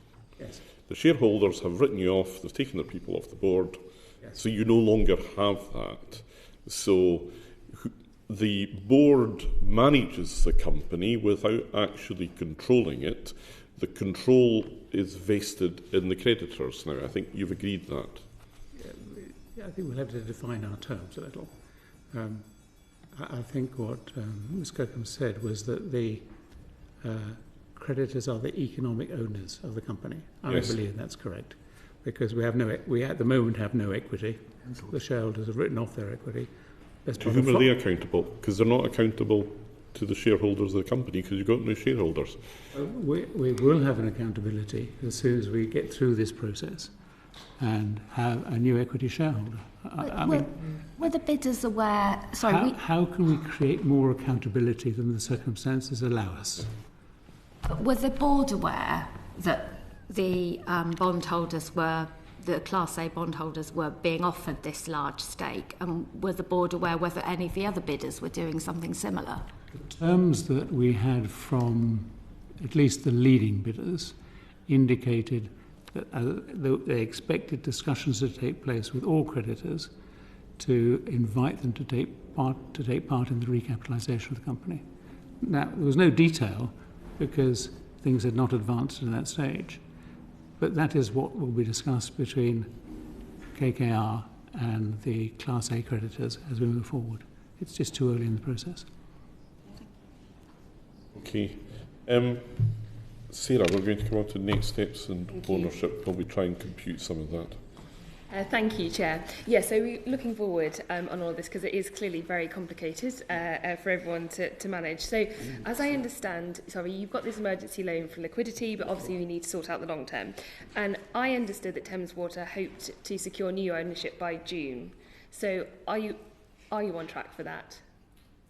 There is a clear process that we're working to. So, both the creditors and KKR are pulling together a business plan which includes the turnaround of Thames, largely based on management's plan. That will be complete by the end of this month. Yeah. And then during June, there will be discussions with Ofwat and the EA about any flexibility in the final determination, so that KKR and the creditors can understand that, and that will inform both the shape of the balance sheet, the extent of the write-off, and the returns that they will get. That process is due to run until the end of June. I think the process, well, I know the process, if it's agreed between creditors and KKR, will require a second restructuring plan, so it will have to go through the courts, and that won't happen until the autumn. So the deal is not likely to complete until after that. And if all that goes wrong and that doesn't go to plan, what's the backup and what's the timing for that then? So if agreement cannot be reached in June, then a decision will have to be made as to whether we are referred to the CMA. So it's deferred at the moment, not withdrawn, and we would have to decide whether we go to the CMA and then join in the CMA process. I'm assuming KKR, at that instance, as we're talking about a situation that has failed, the creditors would have to decide what they wanted to do. Do they want to pursue a debt for equity swap or not? And if all of that fails, then SAR is still a possibility. Okay. And just because Ofwat had also recommended, though, that all along this time that you would continue, basically, along KKR, that you would continue talking to the other sort of parties that have come in, why did you not continue to do that despite We're not talking to anyone but KKR at the moment. Right, okay. And to clear up any misconceptions, I'm not suggesting that any of the other interested parties would come back. But it is a possibility at some point in the future. If we went into a SAR, I don't know how long we would be in a SAR for. I worry it would be a long time and it would have an impact on the company. To come out of SAR, we would still have to go through an equity process, and we would still have to go through a process of agreeing with the creditors what the shape of the balance sheet looked like, and any incoming equity would also have to talk to Ofwat about the regulatory environment that we operate in. Yes, because I understand that some of the other offers that were sort of been put forward, that they were actually asking about significant sort of credit haircuts, and then they're obviously talking about their debt for equity swap. Had you talked to Ofwat or the other regulators about that? Have you discussed that at this time? Oh yeah, I've had discussions with Ofwat and David Black that there is a need for absolutely a need for restructuring the balance sheet.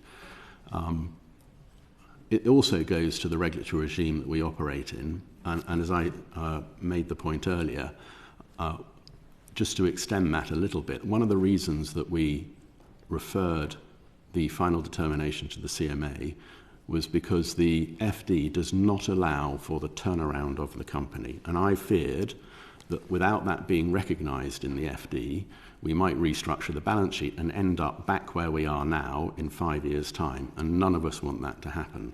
So discussing with the regulator the concept of a turnaround regime that might provide some relief from the normal regulatory environment while a company recovers its operations, I think that is an absolute imperative for Thames. Otherwise, we will not be invested in. No. And if you do actually go down this element of the senior creditors wanting to do this debt for equity swaps, and if that is a real possibility, as you said, are you happy about a distressed debt specialist taking ownership of a regulated water company? Well, I think that the most important thing is we restructure the balance sheet and we get gearing down to where it needs to be, and we get a fresh injection of equity. The types of numbers we are talking about are 15 billion with new equity, that kind of order. I can't guarantee that number, but that kind of order. It's a lot of money. We operate a debt book that is traded. The creditor group is a very broad institution, and I know headlines are grabbed by some members, but it covers banks, insurance companies, pension funds. It's a very broad church of institutions that are in our creditor base that could end up in a debt for equity being on our shareholder register. Just in terms of that future, when you talk about the gearing, because I think you mentioned earlier on that you think actually you're at around about 88%, and I know that Ofwat, they always say that a company over 70% is in distress. What's your aim? What's the target gearing figure that you're ultimately going for? I think the number that Ofwat are seeking is something between 55 and 65%. And is that's your game? I think that would be a very good outcome if we were somewhere within that range. And what sort of time frame are you working to? Because obviously, so when the deal will only complete when it's inked, yep, and it would reflect that type of structure. I mean, at the end of the day, I'm not going to be party to those discussions. It will be between creditors and KKR, and Ofwat will be involved. But that, I think, it would be a very workable range. And then you have to make sure that the performance of the company and the regulatory environment that it's operating in doesn't lead to a deterioration over the next 5 to 10 years that sees the company back in the same place. Could I just make a comment on gearing? Would you mind me to add something to that, which is that so Ofwat in their determinations assume 55%. What we do see is that we need to get an investment grade rating. We don't have that today, but we must get that. It's a mandatory requirement of our licence. It is, I think that will be in the range of 60, as Chris said, the sort of range that Chris was talking about, 60, 65. You might better get away a bit higher. But actually, what that is conditional on, though, is how much downside risk is perceived to exist in the business. Mm-hmm. So if you look at the downside risk that we've had in the past, we've had to overinvest. It hasn't delivered what we wanted to, and therefore we've continued to incur penalties. So if you go from AMP6, the overinvestment penalties, in AMP7 the overinvestment got bigger and the penalties got bigger, and our forward look is it gets even worse in AMP8. So part of that will be around what is the turnaround regime that will be agreed to give effectively the safety of that recovery. Barry, do you want? Mr. Barker, when I asked you specifically about that earlier, you seemed to not be sure whether you had quantified it, but you now say you know it will be even bigger in AMP8. Have you quantified it, and how much? So I didn't quite understand the question I didn't hear it properly. So, but when you restated it, you asked me about the penalties. I do have a quantification of that. That is that 900 million downside.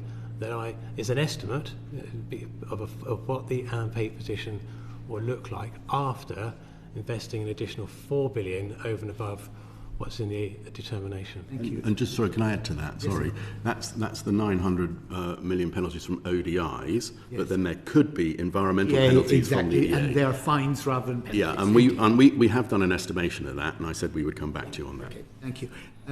What you actually mean by a turnaround regime, because you've used that phrase a number of times now, is effectively that you managed to persuade Ofwat not to require the payments of those ODI penalties. No, that's what a turnaround regime looks like for you. Yeah, I might characterise it slightly differently, and I'm sorry. I do think that we need to recognise the reality of Thames and I would argue other water companies, as entities and where they are in their cost base and their operating performance. And I believe there is no point in continually penalising someone if it's going to exacerbate the situation. And it's in everyone's interest that we restructure the balance sheet and we continue to improve the performance of Thames Water. And although we might not be meeting Ofwat's targets, we are generally improving performance year on year. And I think we need to recognise that and then rebase things, reset things to allow the company to continue to recover. Let me give you another way of looking at that. What you've outlined is that, look, Ofwat, if you decide that we don't have to pay these penalties, then we can work our way to becoming the company that you've outlined you want to be. What about you saying to Ofwat, look, Ofwat, allow us to raise more funds and invest more funds up front, give us the capacity to do that, and then we won't end up needing to pay those penalties. We'd rather do it the other way around. We'd rather be proactive in stopping getting the penalties by putting that investment up front. But the investment framework that you've given us in PR24 wouldn't allow us to do that at the moment. Wouldn't allow or would allow, sorry. Wouldn't allow. So the framework, I don't think, allows us to do that. And I think it is It doesn't allow you to get out of doing the penalties either. So one way or another, you've got to sort it out if if Thames Water is going to become a viable and investable proposition. Yeah. You have to sort it out one way or the other.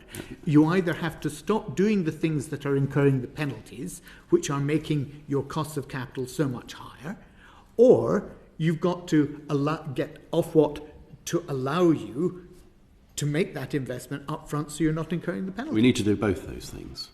We need to do the investment, and that has to be enabled by Ofwat, and we have to be in a situation where we can attract that investment from international investors who have a choice to invest not only in the water industry, but other utility industries and elsewhere in the world. So we have to create the conditions that give them the confidence that they can earn a return when they invest in Thames, and we can put the necessary investment in place to fix the operations of the company. And they are not going to do that if they think that there will be penalties that detract from it, that do not reflect the true situation of the company. Brings us, Barry, can we keep this tight? One last thing, and this would be to Sir Adrian. Wasn't that the reason that Thames withdrew from the CMA process? Because there's no way that the CMA could agree to what we've just outlined, given that they have to operate fairly between all the water companies, and they could not argue for the special position that you believe is necessary. No, that was not what... Why did you? Why did you put it on hold? Because in agreement with Ofwat, they felt that there was a chance that we could avoid the huge expense and delay of a CMA reference in getting understandings between the bidders and Ofwat as to how they were going to apply the regime going forward. That's what you denied before when I asked you about KKR saying that they could bully the Treasury into bullying Ofwat. Beginning to sound like one of these cartoons where you see Bugs Bunny laying the track as the train follows on behind them. But what I disagreed with was the characterisation of discussions of anyone trying to bully the Treasury. I used to be in the Treasury. Treasury is completely immune to these sort of entreaties. Well, in other areas of the committee's work, we'll be happy to take consultancy on how to bully Treasury. Josh. Thank you, Chair. I think we'd like to return to this discussion around KKR. Obviously, we've spoken a lot about it this morning, but I think there's still some clarity that we need to get. So, KKR obviously have been designated as the sole bidder effectively. Is that because KKR offered senior bondholders a smaller haircut, so in other words, they're offering them a bigger stake in the company? the process of deciding how much of a haircut the senior creditors will take will be decided between the creditors and KKR going forward. It was one of the evaluation criteria. It was not the major evaluation criteria. Major evaluation criteria is, would KKR be a good shareholder, a good owner of this company? Okay. Well, on that point, we understand that CKI, they were an alternative bidder. They were expecting a far bigger haircut because they wanted to reflect the extremely strained state of the business. So is this really about getting a new owner that understands the state of Thames Water, or is it about making sure that everybody who's got a stake in the business can get as much out of it as possible? I think CKI have experience in the water industry. KKR have experience in the water industry. It is a 25% holder. The CKI is 75% in Northumberland Water. And KKR used to own 100% of a small water company. So they are as equipped as anybody to take ownership of Thames. And they have been going about it in the most professional way. Okay, I'd like to come back to that in a second. But Sir Adrian, you acknowledged earlier that Thames is funding some or possibly all of KKR's due diligence costs. Are your customers footing the bill for that? No. Okay. It is funded through our super senior facility, which will be consolidated in the reorganisation of the balance sheet that we're expecting as part of the second restructuring plan. But the customers do not pay it. Right, okay, thank you for that clarity. Recently, the peer and accountant Lord Sicker told the Lords that KKR's business model is profiteering, high leverage, low investment, asset stripping and high cash extraction. As you mentioned, KKR previously owned South Staffs Water, which is my local water company, for 5 years. Now, that description from Lord Sicker smacks of what we saw under Macquarie's ownership of your company. And that, to me, begs the question, what potential risks does KKR's ownership actually pose to Thames Water? Well, it's very difficult dealing with unsubstantiated, blistering attacks of that sort, because we are each sort of prisoner to our own conceptions. I tend to think that KKR is a responsible bidder. We've been through their due diligence very minutely. They are demonstrating a great deal of understanding of water companies. And I think their bona fides can partly be attested by the fact that they have explicitly said they do not intend to take a dividend out of Thames Water until the completion of the reconstruction programme sometime in the early 2030s. I think that is testament of good faith. Really, for a company like KKR, the size that they are, the way they operate, taking dividends out is small fry, really. They're looking for the sale price at the end of their ownership period. Yeah. And they, sometimes these things are shrouded in mystery, but it's pretty clear publicly that KKR expect to make a profit selling Thames in 7 to 10 years. Where is that added value going to come from, given all of the pressures? The added value is going to come from the fact that they will be a prime mover in the reconstruction of Thames, the achievement of what needs to be happen to make sure that our operating performance comes up to scratch. Thames is clearly a company that needs long-term stability and stewardship through, as you said, what's going to be a very difficult period. And yet it's clear that KKR will be in it for a quick return and a quick exit. Is that really the right approach? To me, that seems reckless. I don't think you can take that for granted. I mean, as I said, I think we're each prisoner to our own perceptions. Our perception is that they will be responsible owners. They are in it for the long term.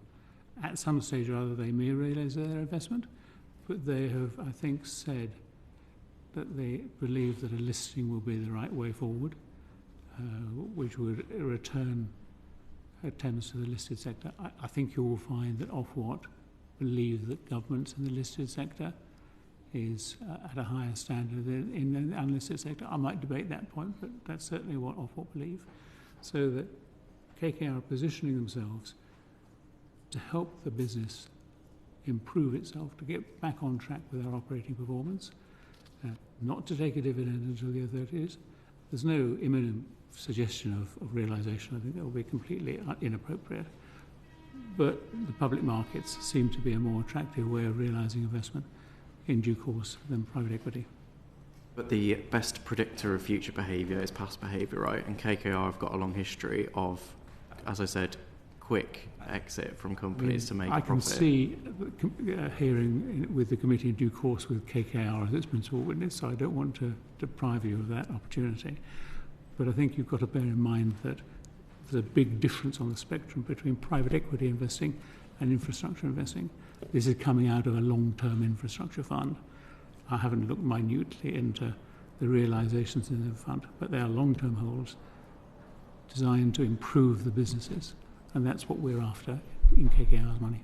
Okay, you mentioned Ofwat there, that they might be look more favourably on listing, but they have also said that they are concerned that there is only one bidder left in this process, that there's no ongoing competition. Do you have any comment to make on that? You've kind of effectively ruled everybody else out very early on in the process. I think I said there comes a point in time where you have to come down to a single bidder. We've got so many resources dedicated to servicing KKR's due diligence requirements that the business physically could not take another one on. Chris Weston was quite clear on that when we were looking at the appraisal of the bids. I think he's right. I have my reservations about it at the outset, but I'm sure he's right now. We are being swamped by KKR people. And that is a good sign, because they are seeking to understand the business and make sure they know what they are stepping into. And that's what you would expect any responsible equity investor to do. Well, the alternative view could be that they are trying to spot opportunities to extract as much value from the business as possible, given that they want a quick exit. But I'd like to move on, if I may, to my final question. Sir Adrian, you mentioned KKR's existing shareholdings in Northumbrian Water, which we understand is around 25%, and it's a passive shareholding. As you mentioned, CKI are the controlling company. Do you expect that shareholding in Northumbrian Water to have any impact on Thames Water's operations and the water sector more broadly? I think it's more a question of how Ofwat will regard these shareholdings. I think Ofwat is always keen to maintain certainly distance between comparative shareholdings, and I think they like to see independent management. So with independent management, there will be no impact on Thames. Thank you, Chair. I mean, Josh's point about the best indicator of future behaviour being past behaviour, that's not just true of KKR, isn't it? It's also true of Thames. And I mean, it looks to me as if we are just going through the same cycle, but it gets worse and worse. 5 years' time, this committee or its successors will be sitting with a different dramatis personae, asking why didn't that turn of the wheel work? Can you tell me I'm wrong here? Yeah, well, we believe that will not happen. We believe that this team is setting about the rebuilding of the Thames business in a healthy way. I mean, we want to see standards of service, standards of performance return to where they should be. That is what we're all dedicated to do. I mean, the use of the word believe here is fascinating. I've had a lot of different faith influences in my life, and people will tell me they believe all sorts of things.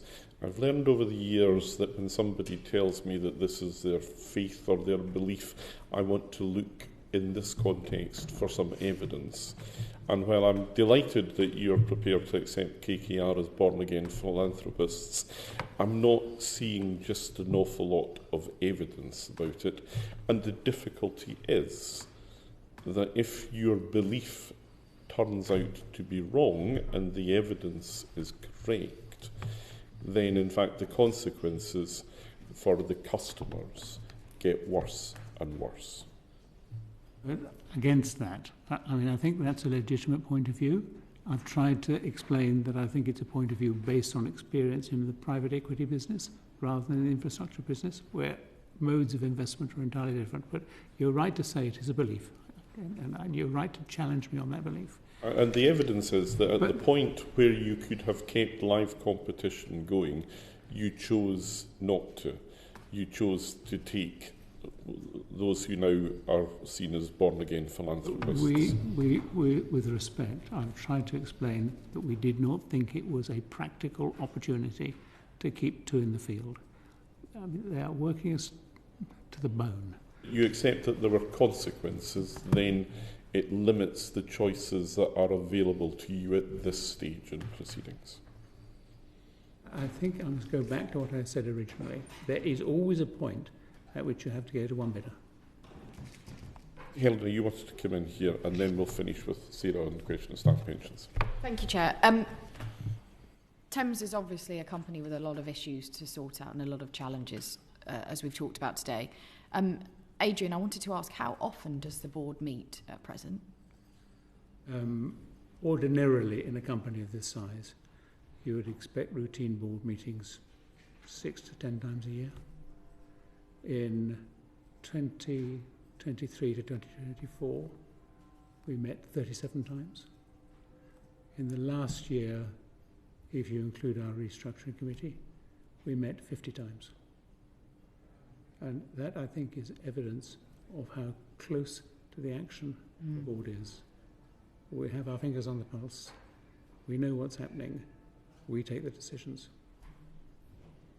And during your evidence this morning, the bonds on the stock market have fallen, which would suggest the market doesn't have a huge amount of confidence in the turnaround plan and the leadership of your company. I don't think that's the conclusion you should draw.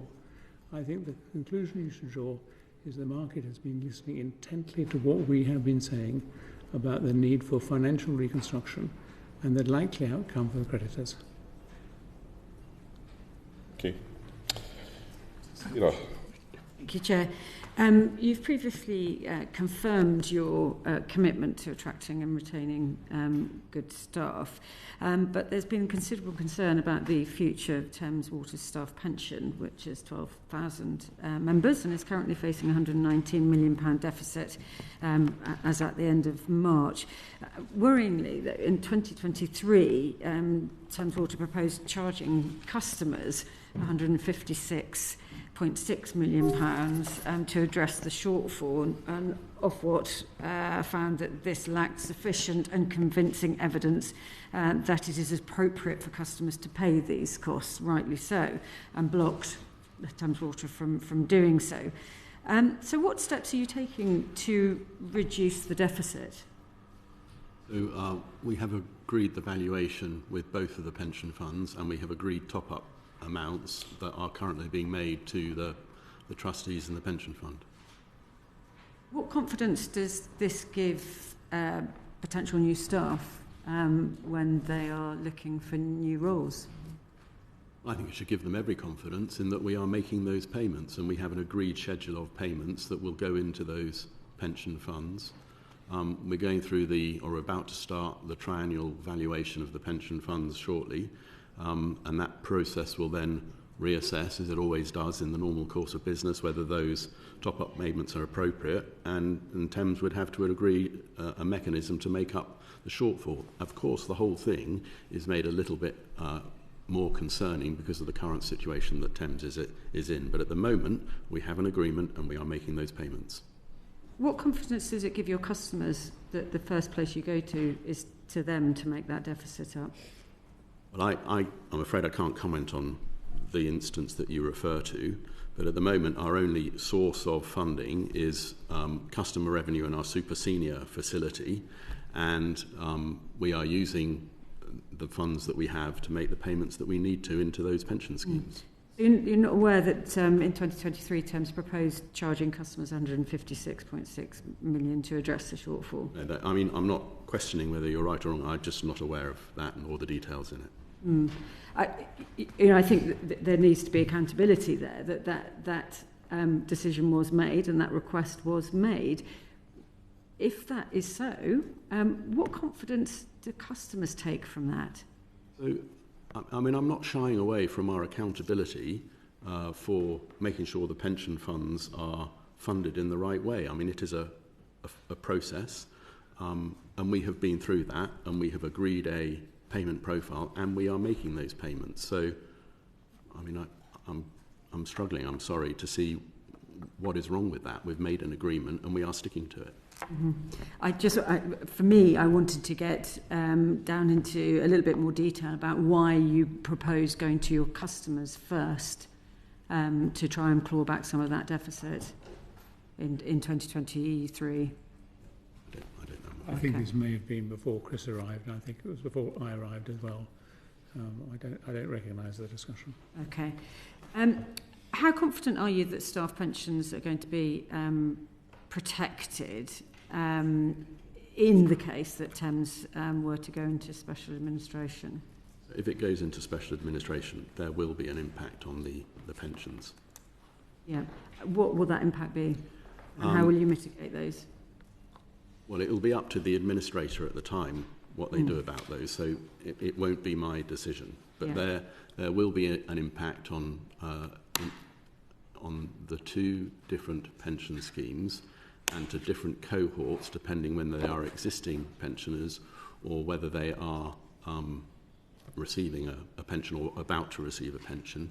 And there will be a reduction, I think, across the board of about 10% of payments. It's not pretty. No. And the BBC reported that employees could see their future pension entitlements reduced as... Yeah, and it's the last thing I want to have happen. Yeah. So on that, what discussions have you had with DEFRA and the pensions regulator on safeguarding staff pensions to avoid any derogatory effects on their pensions? We have had discussions with the pensions regulator about the situation of agreeing the valuation and the new schedule of payments that I have already talked to you about now.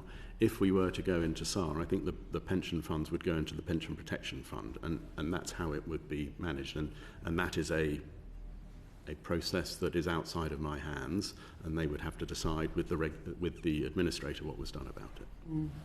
So going back to my first question, just to confirm, do you think everything that you're putting in place will attract and retain good staff?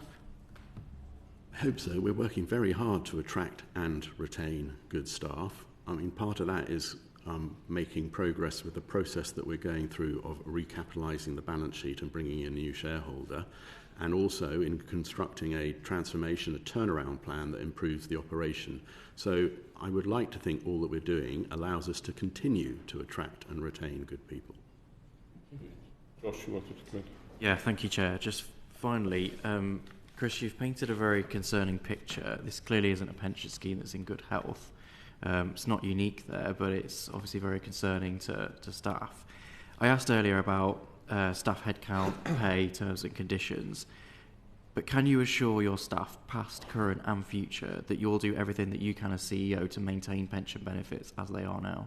Yes, I will. I'll do all that I can. And again, through the potential change of ownership, the concerns that we've expressed about KKR's ownership, will you make the case to them to ensure that pensions are as they are now? Yeah. Thank you. It is in everyone's interest that we do exactly that. Okay, thank you. Okay, we are, I think, out of time. We're just a little over the allotted session, so I'm going to conclude proceedings at this stage. As you indicated earlier in your evidence, Sir John Cunliffe has been charged by the government with coming up with proposals for reforming the sector. It is our intention that the evidence we've had from you and others will be our submission to that. So it is for Sir John to come up with solutions about how to fix this. The committee has determined that we wish to lay bare the difficulties currently faced by the industry, and I think it's fair to say that the last 2 hours and however many minutes we have added some more insight to that. So we are grateful to you for your attendance, for your evidence, and the committee will publish its determination at a later date. But for today, we conclude proceedings. Order.